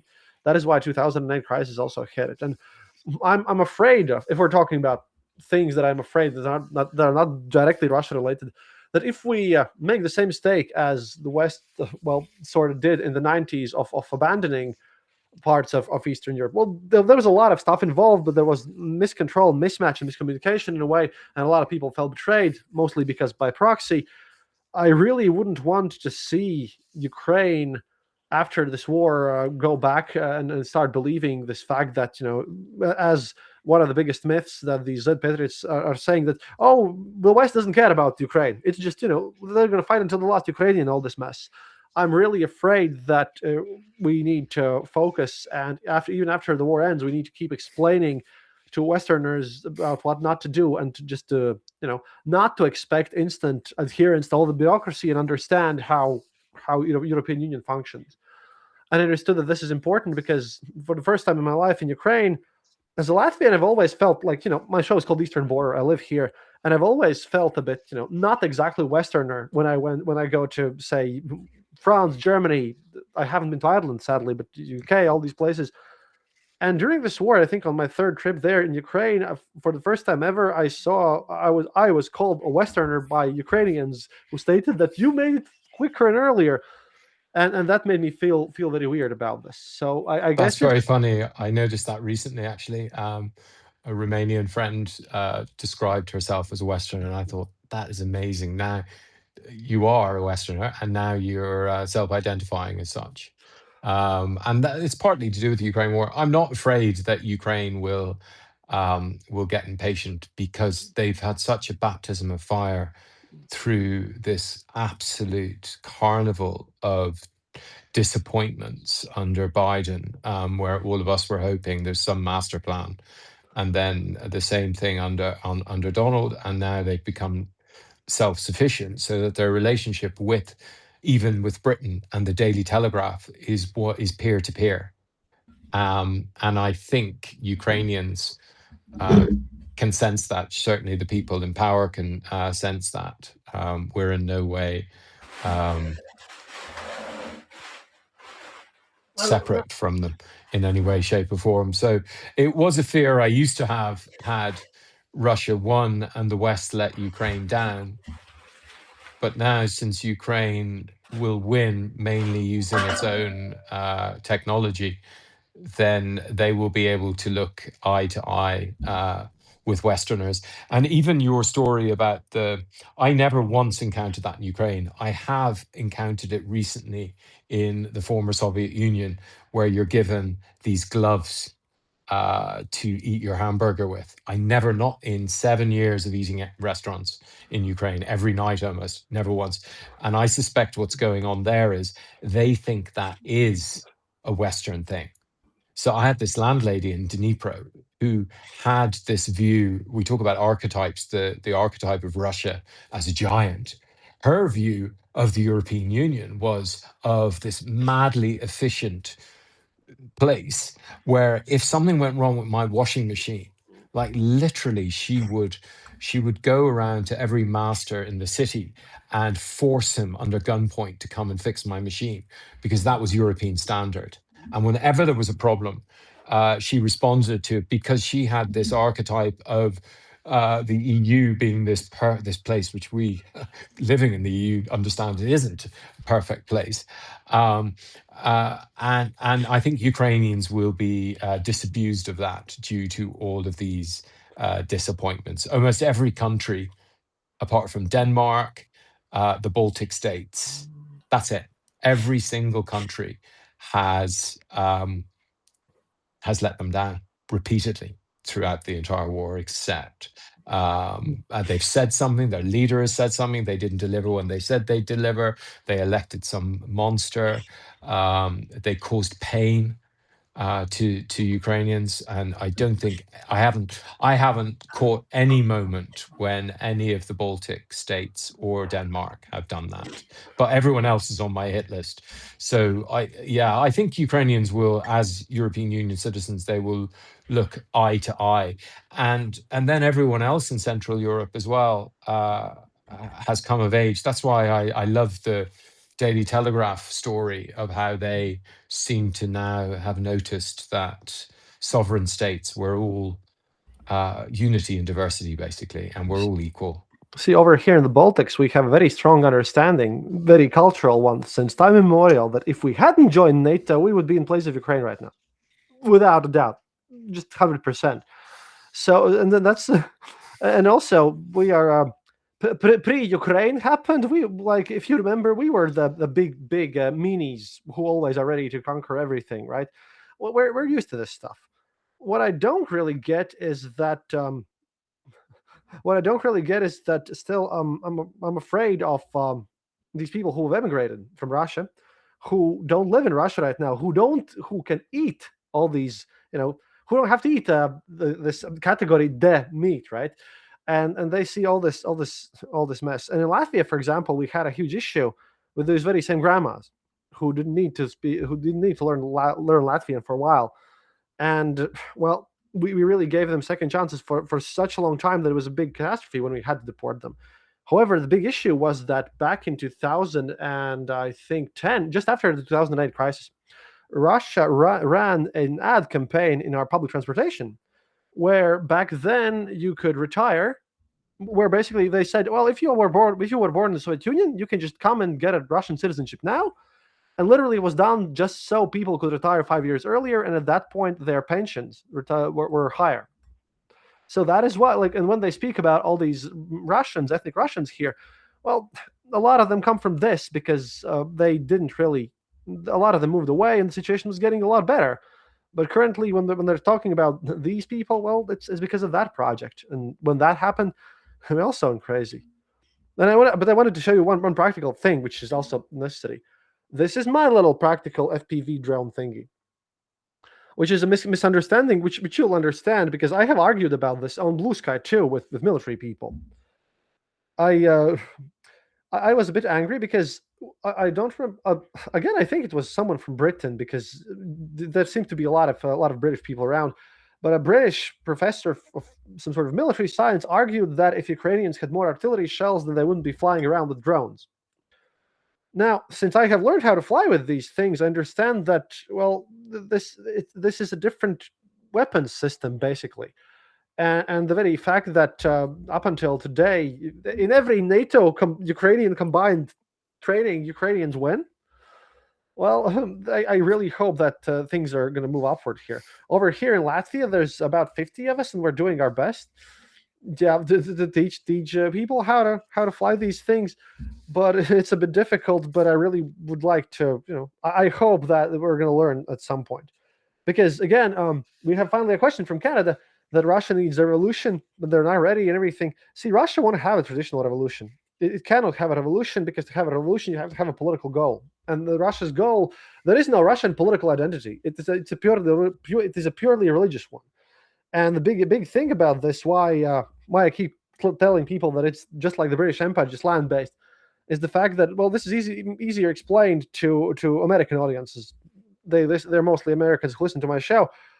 Imagine the United States is a federation, but 95% of all businesses pay taxes in like, I don't know, Washington D.C. The people who live in behind the Ural Mountains, where they get the gas, where they get the oil, they don't get anything from them. They have the exact opposite of Ukraine. As you said about the locals who keep a lot of taxes, in Russia, local municipalities get reduced this tax amount all the time.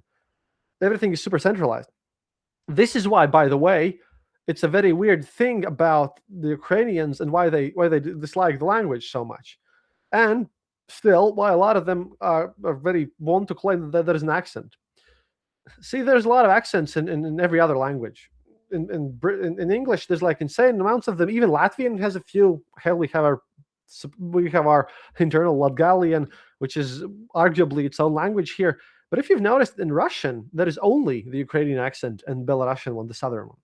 There is none, because this whole language affair, that was super important to them all this time, due to how power was centralized. Remember that in the big serfdom, everyone lives in St. Petersburg. Everything is super centralized.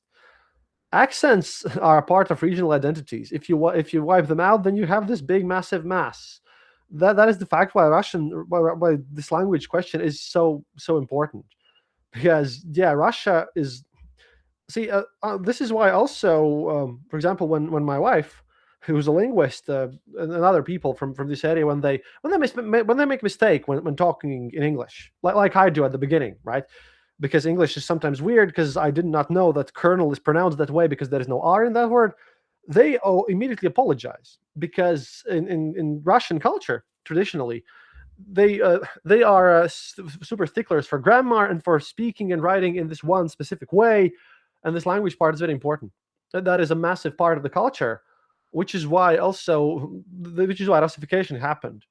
Because if culture goes away, if this language goes away, then you really can start controlling the minds too.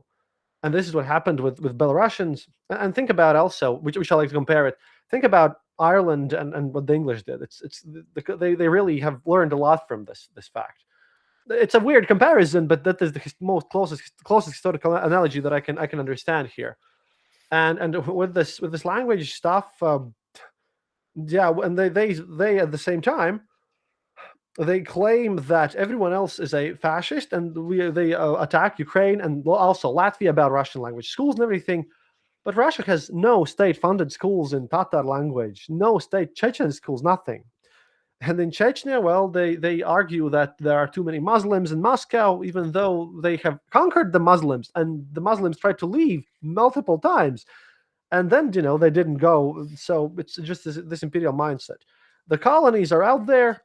Colonies are massively out there, and they're treated as colonies. No one cares about the ethnicities living there. And I feel like that's how it's going to collapse. And sadly, I do have to say that Russian liberal crowd, Navalny's team, who have gone downhill since Navalny's death and internal struggles.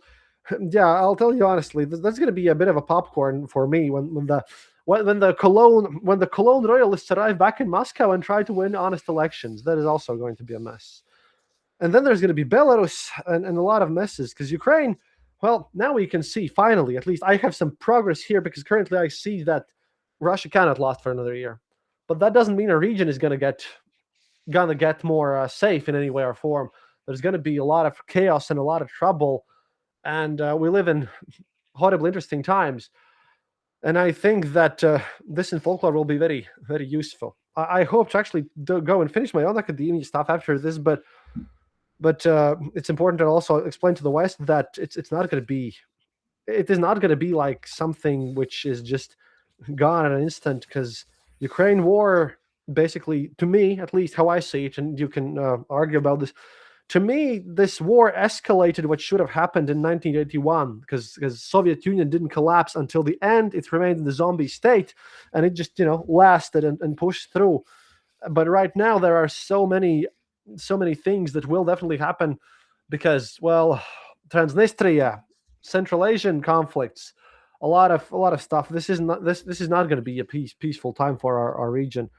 So, and when you see that, for example, in the United States, there's also a lack of stability, and I really don't know much about British politics. I only watch one program called TLDR UK, because I have friends living there. I hope that we can find some stability all over together, us, because we would have to start thinking about the future after rebuilding and strengthening each other, and focusing on making something in common together for all of us. I feel that I just we kind of sort of need to wrap up. Although actually we kind of don't. Do you have a bit more time, or do you have to go somewhere? I do have a little bit more time. Yeah. Okay, cool. Then we'll work with you, because apparently my wife has taken out the dog and did the chores outside, so I can stay for a bit longer than just 4. Because I really want to shift this perspective from analyzing things that is about for Russia, but about this future perspective on a larger scale. How do you see this? How do you see the rebuilding, and how do you see all of Europe? Because it is going to be a challenge for all of EU to stay together and function and work together. Well, so much of what you said inspired memories. So one of the first books I read when I entered Ukraine in 2015 was Timothy Snyder's On the Reconstruction of Nations. And a couple of the things, one thing I learned from that is that my ancestors in Lithuania spoke Belarusian, so a language Belarusian, which is very different from the Soviet state Belarus, which was an archetype, an archetyping by the Soviets over a genuine ethnicity and language speaking people. That doesn't correspond to, for instance, my ancestors who lived in the countryside. And when they left there in 1870, although they're still, I visited some of my relatives there when I first went to Ukraine and got interested in all of this. In 1870, there was that big revolt. I don't know if they're involved in the revolt, and went to America. And growing up before the end of the Soviet Union, I always understood I was part Lithuanian, not part Russian, nor part Russian Poland, which is what their my immigration papers describe them. So Lithuania didn't exist in the bureaucracy of America when they arrived. But the language they probably spoke, and the language everyone there spoke around Wilno, the then Polish-speaking city, was Belarusian, which was the language of the peasantry around there. And then, as Timothy Snyder tells the story, people's children, it went from a Polish-speaking city to a Lithuanian-speaking city and became Vilnius. And that happened relatively peacefully, it seems. There was no great pogroms. It just kind of happened. And so I see this is what's happening in Central Asia with the decolonial voices. I read this amazing book just published a few weeks ago by Cambridge University Press on decolonial voices, mainly focused on Kazakhstan and using mixed methods, podcasts, and by Erica Marat, who you probably follow her on Twitter, Marat. She edited it. And what it really tells is the story of the decolonial turn since the beginning of the Ukraine war. So it's this sudden, this new. There was obviously strands of this before, and Central Asians I knew, some were very Russified and others understood the threat. that Russia posed. But as communities and as societies, as they get their languages back together and find a path between China and between Russia, they'll be a great influence when Tatarstan and various new countries are born inside the current today Russian Federation. Because I 100% agree with you. There's 1991 didn't end it. Unfortunately, America and the West propped up Russia once again. I don't foresee this happening this time. They've really ruined it, and their dreams of getting a Marshall Plan are very very distant, and I know exactly what they want. So I think I see it as quite a positive thing, and I see a rump state of Muscovy and St. Petersburg. Uh, Hopefully, they'll be able to control themselves, and they'll be kept tight in there by the Baltic countries and by the European Union. Well, I know St. Petersburg will want to join Finland, but Finland won't take them. Exactly, yeah. That is the whole situation there. But yeah, It's about toxic. I'm quite well, optimistic about that. I think it's a very positive thing. I see President Zelensky's open letter the other day was basically, I had joked about it before, that at the end of this war, President Zelensky will be president of Russia. And this was basically him saying, look, I'm your leader now. So I'm telling you, get rid of this old guy, surrender him to The Hague, and I'll stop killing 30,000 of you every month. It's a good deal. Take it or leave it. Now we know, because of what you teach about the corruption, and that's the main motivating force inside there, that they're not going to take this deal. oh no, this is a situation where I'm going to record my massive episode here, but lately I have seen people literally stating more and more again that they should take this deal, because otherwise they might have to take another one. It is all weird in a way, because again, with Max and everything, but yeah, about Zelensky and all this stuff, I will tell you honestly, because of this massive document that I have next to me sitting waiting for recording, I still haven't had the time to fully read the whole letter. And I know Putin already answered to it, so that's going to be my next episode, or maybe I'll leave that one to you.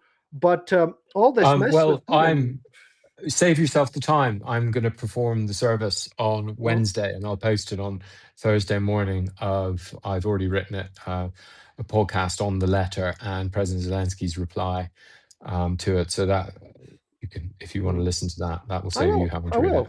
Also, interestingly enough, about the Belarus Poland situation. Yeah, well, you see, my wife's mother basically is from from ethnic Poles who lived on the Belarusian side in that Belovezhskaya Push situation. That's where she grew up. And right now, technically, if you look at the historical map, then I am still at the very northern edge of that huge forest. We still have some of these old forests here in Latgal. So that is what's happening here. And in a way, my little town of Ludza, with just only 8,000 people, it used to be in a way similar to Vilnius, except the Russian Empire when we had the autonomy in our like regions. Then this is the first town across the border, where everyone just arrived here at the same time, well, up until World War II. So it's all in a way tied together. But yeah, I really don't know what I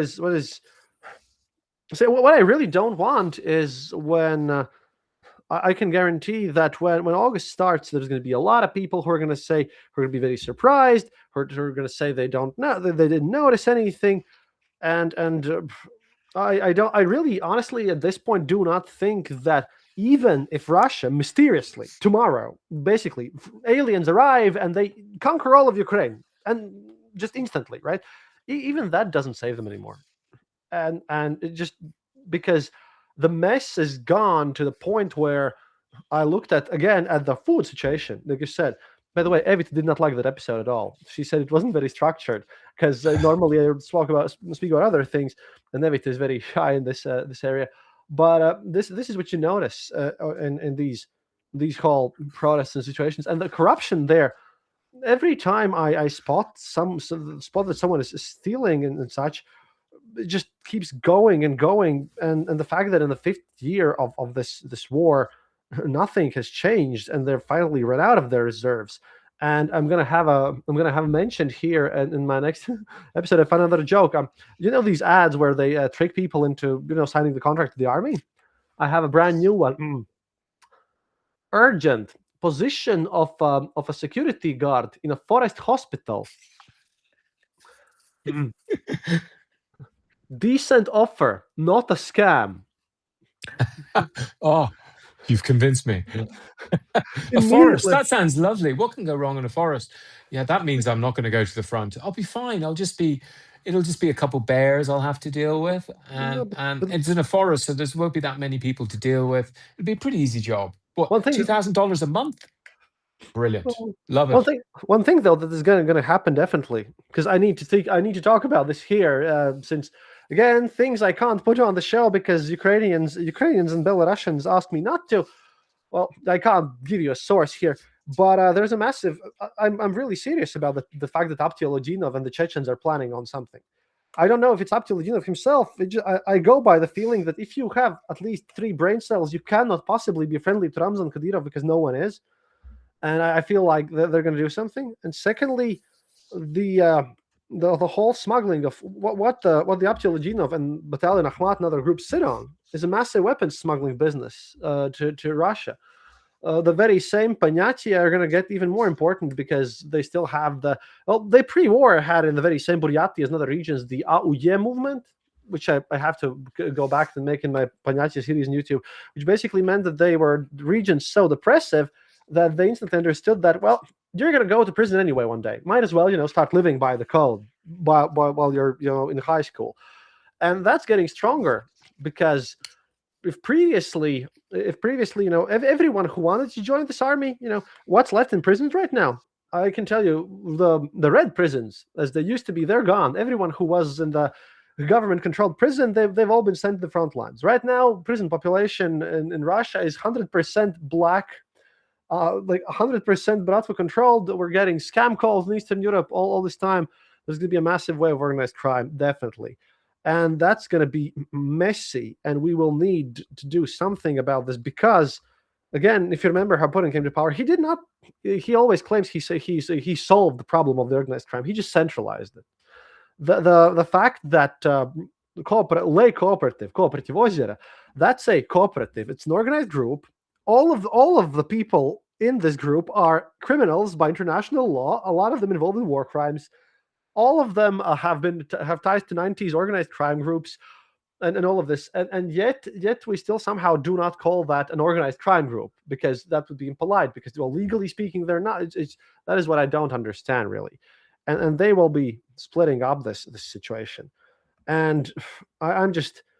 We will see a spike of all these crimes and a lot of messy things going on, and this is another reason why I personally support Ukraine and why you should support Ukraine, because well, we will need Ukrainian advice for drones, and we will need Ukrainian expertise on how to deal with how to look for things and how to find stuff. Ukraine is going to be very important to Baltic security later on as well, immensely.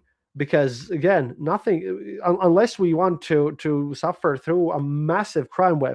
And let's not forget that in Russia there's currently an HIV epidemic going on, and just because the Orthodox Church also doesn't just admit that it even exists. A lot of things are bad there. That all can spill over even to places like Finland and Norway, and they can go. Those things can easily go. Like the Russian army can't go to Germany because Poland Poland is in the way, and Ukraine as well. But these organized crime gangs, well, apparently gang problems everywhere, and Russian mafia coming back and dealing with already increasing crime conflicts in modern days. That would be pretty bad. So if you need some motivation about why we need to help Ukraine. And secondly speaking, well, I now live here on the border. Russia's next door, like outside over there. And if I would just like to add that if someone is claiming that we're in danger right now and that bombs are happening and we're being invaded, you know how to message me. I'll tell you personally when the tanks come. It's going to be fine. And at one point, I really hope that this mess is over. How do you deal with this mentally? I suppose. What's your take on this? Because again, we were talking about this, and these are heavy subjects, and now we're having just a conversation, but it does stick to your head. Because when I was living, my wife is used to this, but as I was staying for a month in Netherlands with my friend, and I'm listening to all these news, he even started worrying about me, and I understand that living in this infosphere constantly 24/7 is difficult. Maybe, what's your secret? Because you are even calmer than I am. I just don't sleep, and I've put another compartment away where I will probably need a month of mourning and relaxing after this. But how do you deal? How do you deal with this? Well, when you talk about Russia being a religious experience, I think about how what I learned through trying to understand what the Russians were doing Mm-hmm. in eastern Ukraine led me on a scholarly path, as you're doing with your religious studies or theological studies. And I found loads of little signposts along the way which helped me understand what they're doing, or at least have a provisional understanding of what they're doing, sufficient to keep me happy that I at least understand a little bit of it. And so when you talk about Russia being a religious experience, I always think of this thing which I didn't know about before I started on this path, which is that sovereignty in the Indo European world always had two dimensions to it: the magico religious and the juridical.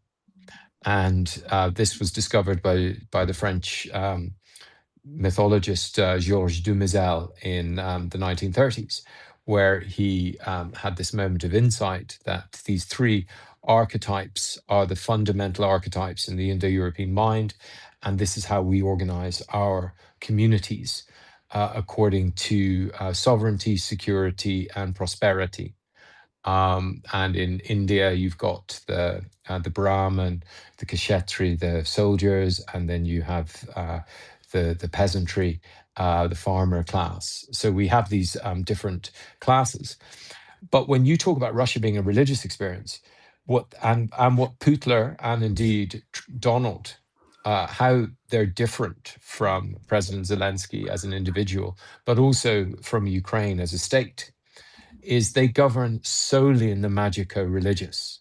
And the magico religious realm is about persuasion, it's about trolling, it's about how Putin can say these things and people you know who are clever, educated, believe them. That these archetypes pass between us at the subconscious level. That's Oh, all magico.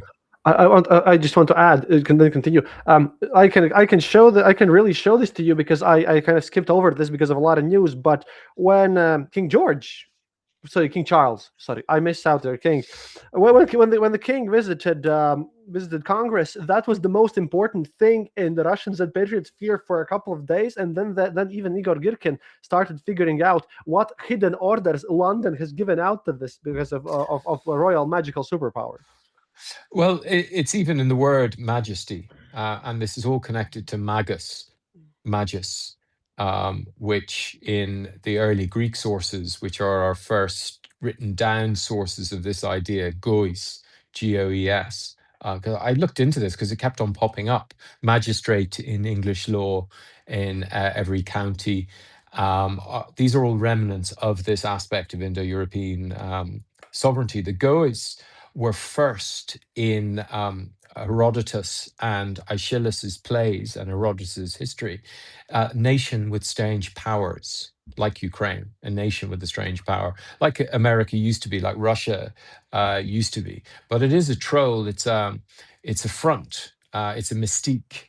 And if you don't have the juridical aspect, which President Zelensky is the personification of this, there's this great documentary, maybe you saw it, BBC did it, a three-part documentary on the Zelensky effect or something it was called. And they were interviewing one of his friends from Kryvyi Rih, which is a city I know very well and visited a lot because it was very interesting to me as a political focal point in Dnipro, especially when President Zelensky was elected, because to a foreigner in Ukraine at the time, President Zelensky and his campaign were invisible. There was no posters, there was nothing. It was totally online. And he wasn't a presence in our minds because I didn't watch TV, whereas, of course, he was a household name in Ukraine. And so when he was elected, I was a bit concerned. And so I went to visit my contacts in Car4Ukraine, some of whom are very committed political activists. I said, "Who is this guy?" And they're like, "We don't know. He was never here because he left when he was straight after university." But he is a lawyer, and so he understands the juridical. He speaks that language. He's spoken about truth and international law and right from the very first moment of the war, and this has been really helpful to me in where I am using Disinfolklore and using what I call the code of positive trolls to adjudicate between the rightful authority, which has the substance of right, and the assertion of rightful authority with the substance, which is all wrong.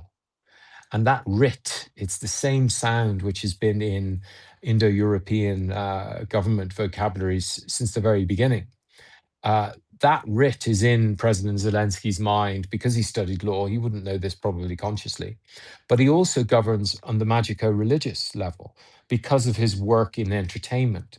So he understands, and I wrote about this very early in the war before I'd even worked it out properly myself, that I wrote this jokey thing about how Scholz begs Ukraine to stop treating Russia like entertainment, because Quartel 95 has created the best real life action show in the history of television. And we're only 10 minutes in.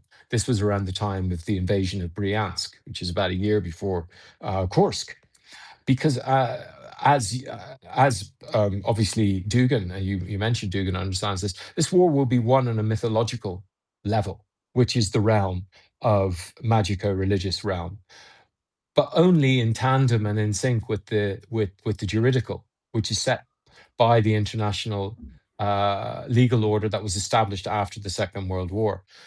And once you're focused on those two limbs, and I see Putin, who was a law student, like Raskolnikov in Crime and Punishment, St. Petersburg, like Medvedev, the honey seeker, whose job it is to promote the "don't poke the bear" troll.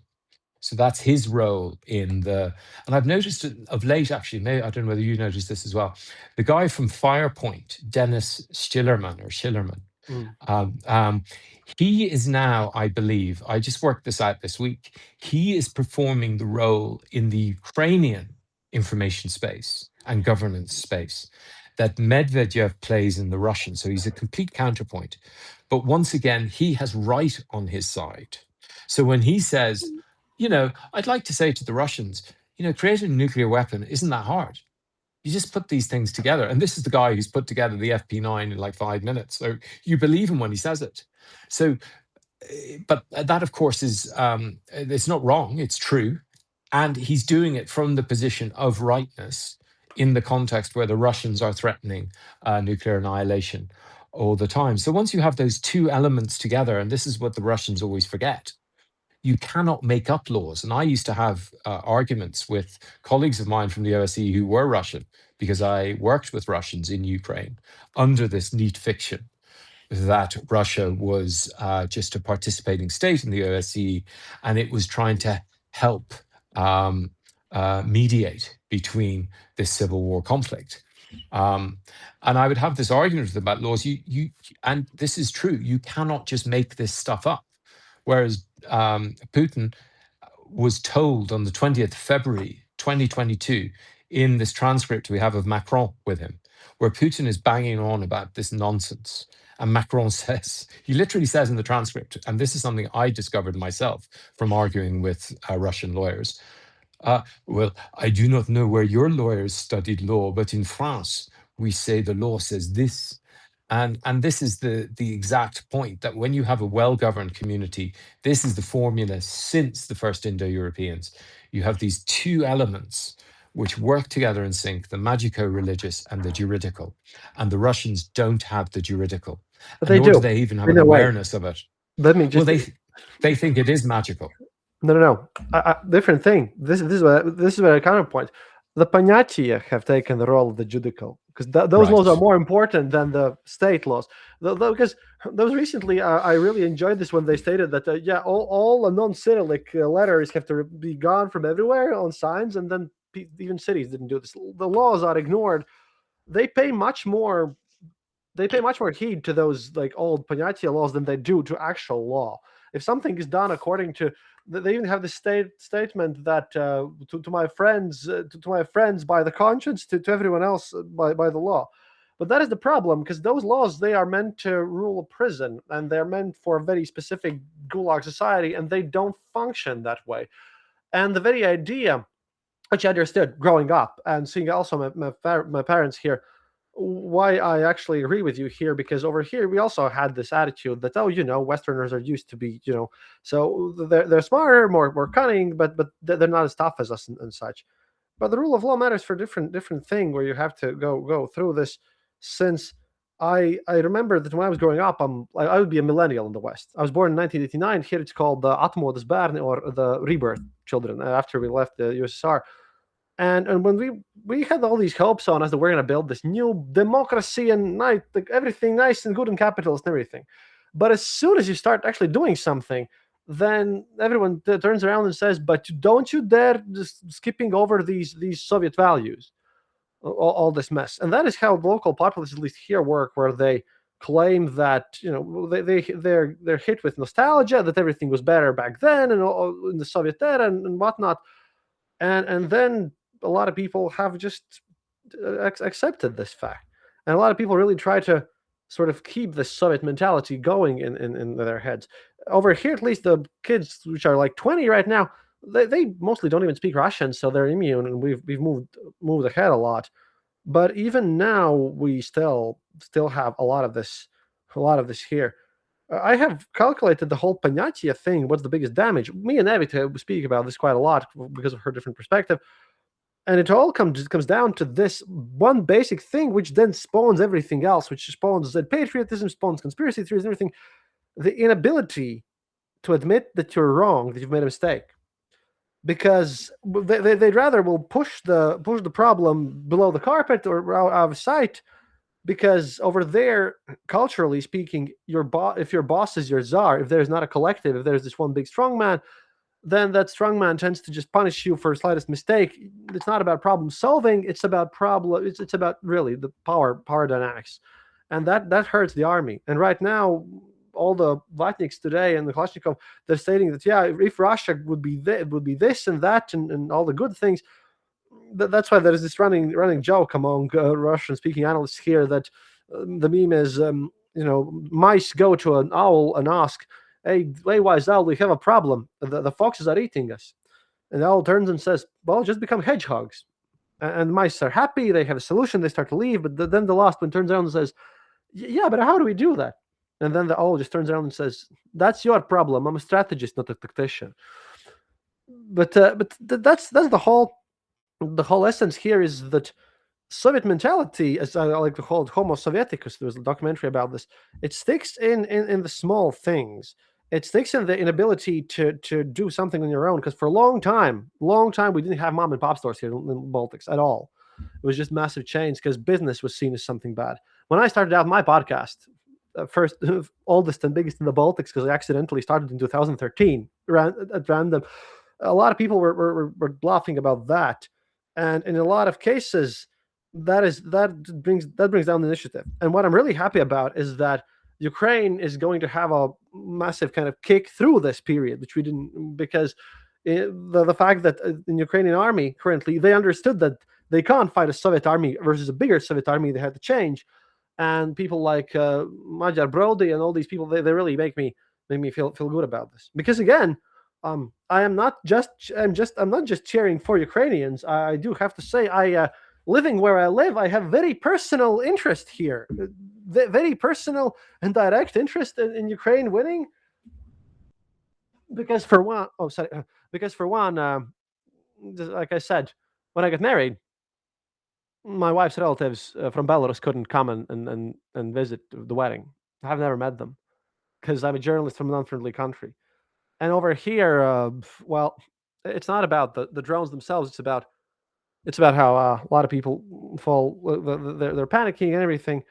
And for example, in this region of Latgala, which was also always a bit more sort of less Latvian than others, a lot of people on my age have just admitted the fact that, yeah, we're just going to wait until people in their 70s and 80s are just going to go away. And on the other side, when it comes to like Latvian journalism and a lot of professions, well, we we have this issue where it's easier for me to write something for Western media than it is to write for Latvia because of very tiny population and everything. There's going to be a lot of difficulties dealing with the stuff, and at least at least good news for Ukraine is that they're dealing with at least some of them going forward. But the biggest issue here that's still happening and that's going to come is that if you've noticed in Eastern Europe, in post-Soviet sphere, we lack one social group which is always present in the West. We do not have wealthy retired people. Well, okay, less than 1%, very little, because in Soviet Union, well, Latvia was a donating region, Ukraine was a donating region. Every republic specialized in something. Ukraine got their rocketry. For Latvia, it was medicine in a lot of cases, and a bit of electronics. A lot of it was meats. It just that all this got pumped out, and due to the inefficiencies of the Soviet system, the fact how to pay for our retired people from our Soviet legacy is a huge deal, and paying for that is a massive problem. And you also said about why Ukraine, why a lot of places here have more women than men. Latvia is 65% women, like in a lot of cases. Again, because of World War II and because of all the old legacies, and because, well, a lot of people just also moved away when the EU opened up. And there's for us, by the way, there's another problem that I also have. I had to inform my own politicians about this because another interesting thing in Latvia we have citizenship by blood. So, like I said, if one of your parents is a Latvian citizen, you get citizenship. And we restored our previous citizenship. And diaspora is growing right now. Meanwhile, in Latvia, the demographics are falling. Second thing, all the diaspora votes get added to Riga, and the amount of votes cast determine how many people you have there. There's going to be a bunch of bureaucracy problems, but a lot of issues. And I'm talking about this because, again, I want to temper expectations of Ukrainians and other people about the EU, because I can yell at my own government in a lot of cases, and you can too. But by the way, I wanted as a meme to buy a Conor McGregor for president T-shirt. By the way, at one point, because that was so stupid. But this whole mess, this reality, I'm a bit worried, and I think another thing that really people should think about is, and I hope Ukraine does it well, is to get those people to therapy. Because I know I have seen all the Russian people after war, and even for me, and I've been there a lot of times, and you know that too. It's very easy to get desensitized. It's very hard to get back to everyday life. It's very hard to do this, and after that, EU will seem extra mundane after a while, and I really hope Ukraine will use its momentum after all this to really rebuild. It's going to get a lot of help, but sorry, maybe if I'm talking about such actual practical problems of the future, but I'd rather start talking about them now than and maybe someone listening will think about them a bit than make it too late. I feel, but yeah, sadly, I don't have an optimistic prediction for all of our region for the next decade. But well, we're gonna make it. We're gonna live through all this, and I'm actually gonna read up more on Disinfolklore because I like urban folklore studies a lot, and you've made me do this. Yeah. Again, sorry for a bit of rambling things because only half of this is in my notes. But what do you think is going to be kind of some positive future predictions? We have to end on something positive here. And sadly, Russia collapsing and all this mess is well, it's good, but it's not something that is going to be very nice for everyone. It's going to cause a lot more mess. Yeah, well, the revolution will be podcasted, so you'll do your bit, creating in folklore and helping people understand what's going on and helping us interpret it from the eastern border. I will continue my work. The Ukrainians will just do what they're doing, which is fine. I'm sure it'll be fine. And I'm looking forward to a sovereign state, Tatarstan, Tuva, Ishkeria, all of those new sovereigns, and I'm looking forward to a smaller Russia. And they're going to need a lot of interpretation. So hopefully we're in the right place. Disinfolklore.eu is where I have put all of the so disinfolklore.net is my Substack, but I have decanted everything into the structure, the 12 tool way. If you're interested in origins and folklore. That's there. The origins part, if you're just interested in the tools, stuff which you can integrate, you already do it intuitively and naturally. Then the 12 tool way is there. There's about 1.5 million words divided into very small passages. The navigation is very easy, and there's no cookies, and that is my masterwork. But part of it was born reading this book by Timothy Snyder, where I realized that the first expression, according to Timothy Snyder, who again is a truth teller, the first expression of Ukrainian nationalism through the Russian language was in Kharkiv University in the 1850s through the collection of folklore. And that was a big clue for me, because in the Irish context, we all learn about how the Irish folk revival was how Ireland became a nation state. And then when you look at most European countries, there was no unified German state until 1870. And that was a result of Herder's plea in 1777, where he said, "Where is our Shakespeare? Who is our Shakespeare? If we're going to unite the 10 disparate German tribes, we need a Shakespeare." And Goethe and the Brothers Grimm and later Wagner answered this call, and they created the unified culture, out of which the first unified German state. And most European states, and this is again the other ridiculous thing about the Russians banging on about this or that, there's no real Ukraine or real Belarus and all this. And you're like, well, all states are the results of stories. The story is accepted as a national origin story. Most of them are based in folklore, or in England's case, like Shakespeare or Beowulf, which is based in mythology. And the Disinfolklore that we read in the Russian mill bloggers, we've watched as they've created this crazy reality. And as we watch them coming to sense inside it, we can see this as we have that in a capsule. But that's just a Disinfolklore capsule. But what we're trying to do, what Mockers tries to do on Volia Radio every morning, and what you try to do, what I tried to do, is wrap around this Disinfolklore something informative that performs the modern function that folklore always did, which was to warn children from going into the forest.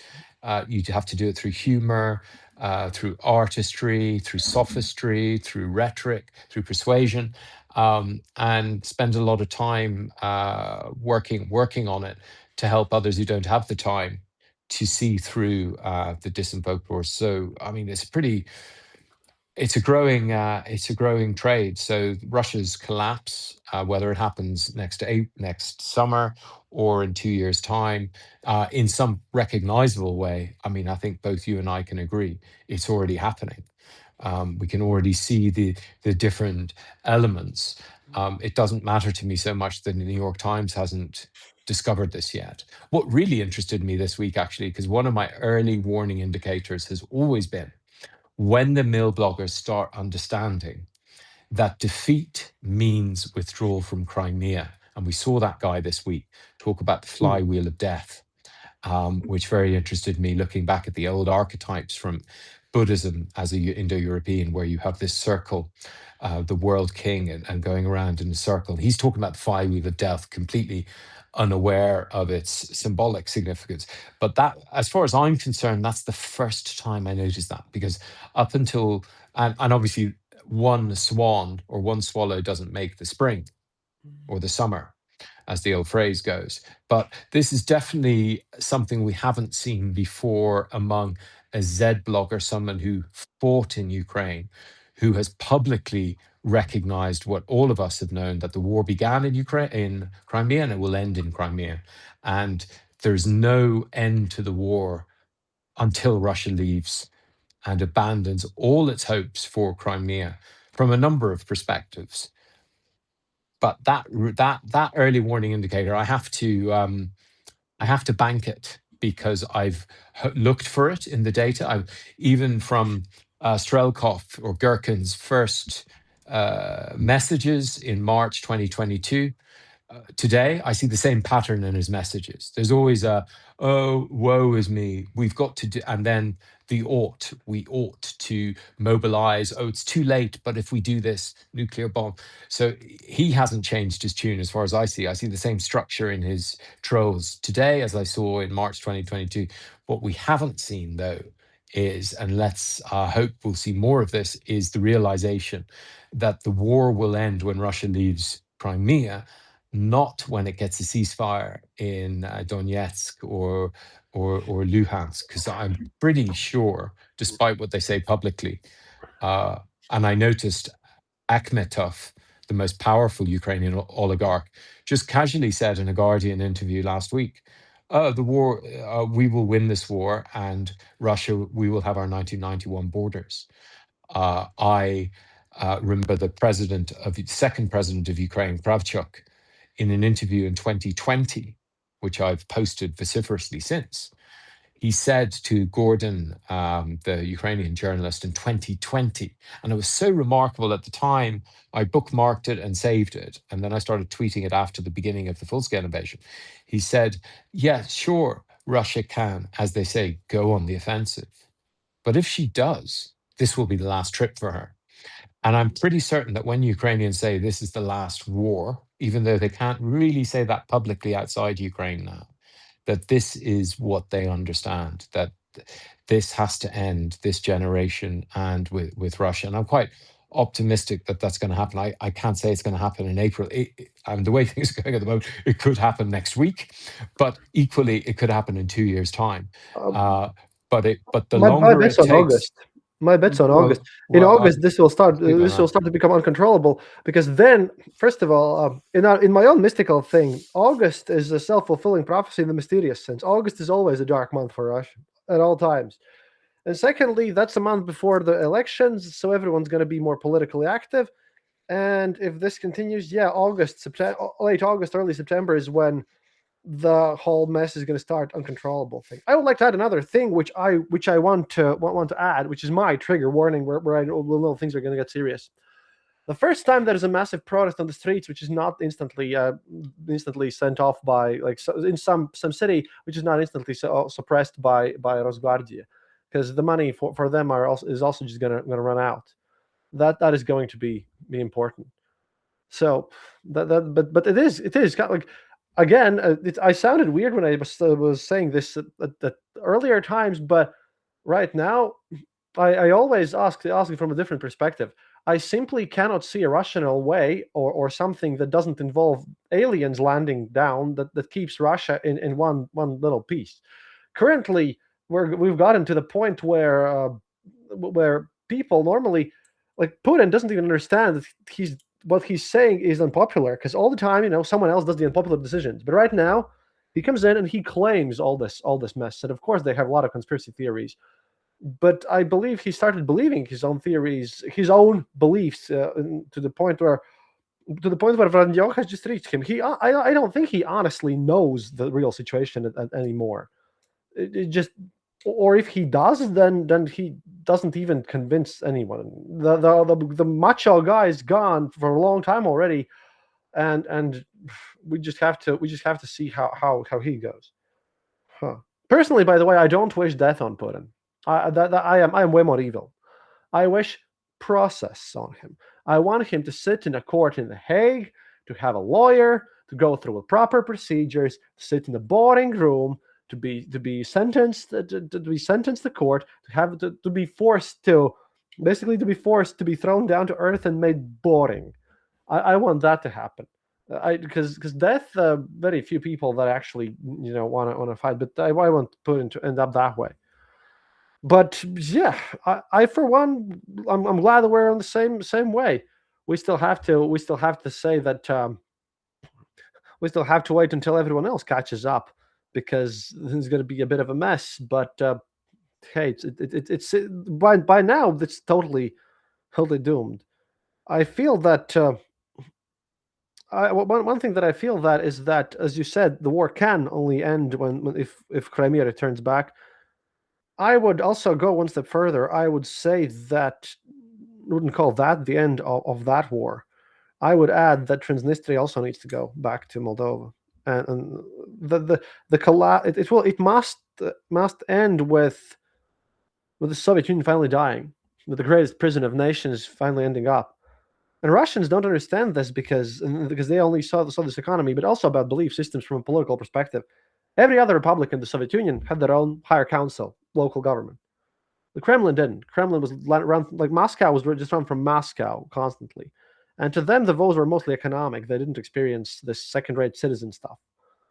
And in a way, for everyone around, I'm 36, and I'm a bit tired when having to stress out about all this mess. I would like to sit down because technically I have to go to Riga Stradinic University and write my sociology PhD by Miss Suna, but I just can't have the time. I really want to go and do some academia work or write a book about my weird adventures because I tend to get into weird situations.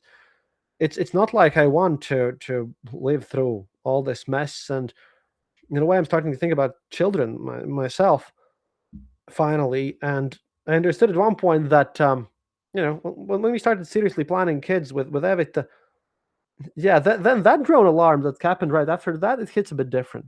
It hits a bit different though. And over here also, our fireworks are banned here in Latvia, by the way, because of Ukrainian migrants and everything.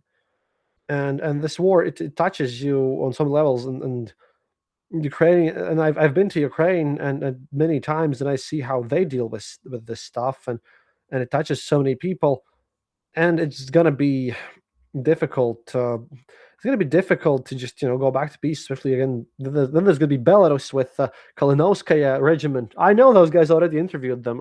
When Belarus goes, I promise you, if you want to come with, I have a car. You can come in and talk with Belarusians.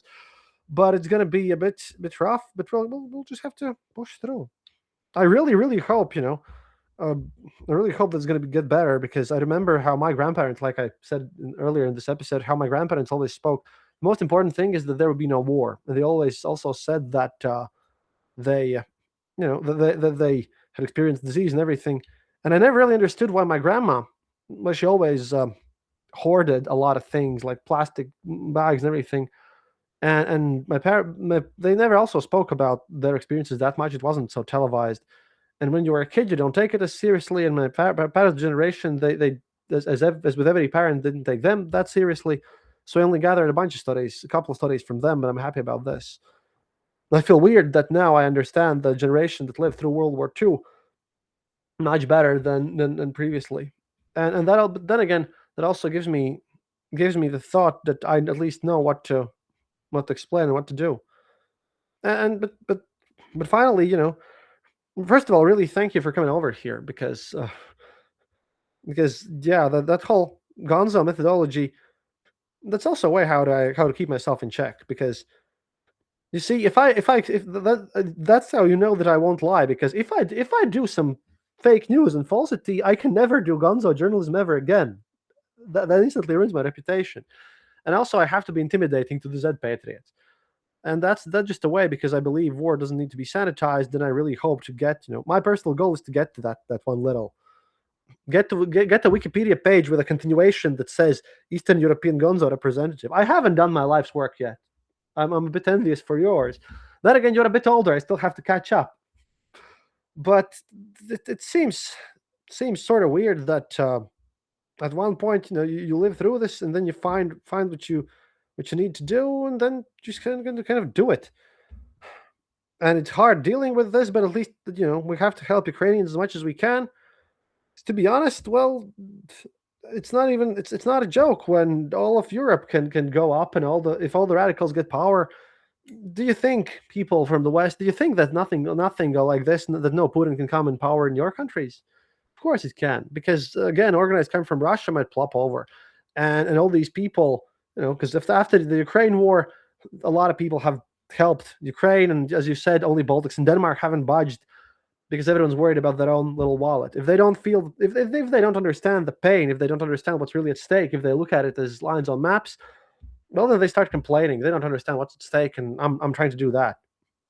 And I really hope to finally have the time to read through your disinfo page, because that is one interesting thing. I haven't read a work of fiction since the war started. This is horrible. But well, I don't know. Like I said, I haven't slept, and I still have my own episode to record. But I really wanted to say a massive, sincere thank you for coming over, because this is the sort of thing that I hadn't had the chance to talk about with other people who understand. And I hope that both you and dear viewers, listeners, that you've gained something from this show as well. Oh, and a shameless plug for me as well. Please, the Eastern Border. Just type it in, the Eastern Border podcast, any podcast app or YouTube. Go and take a listen.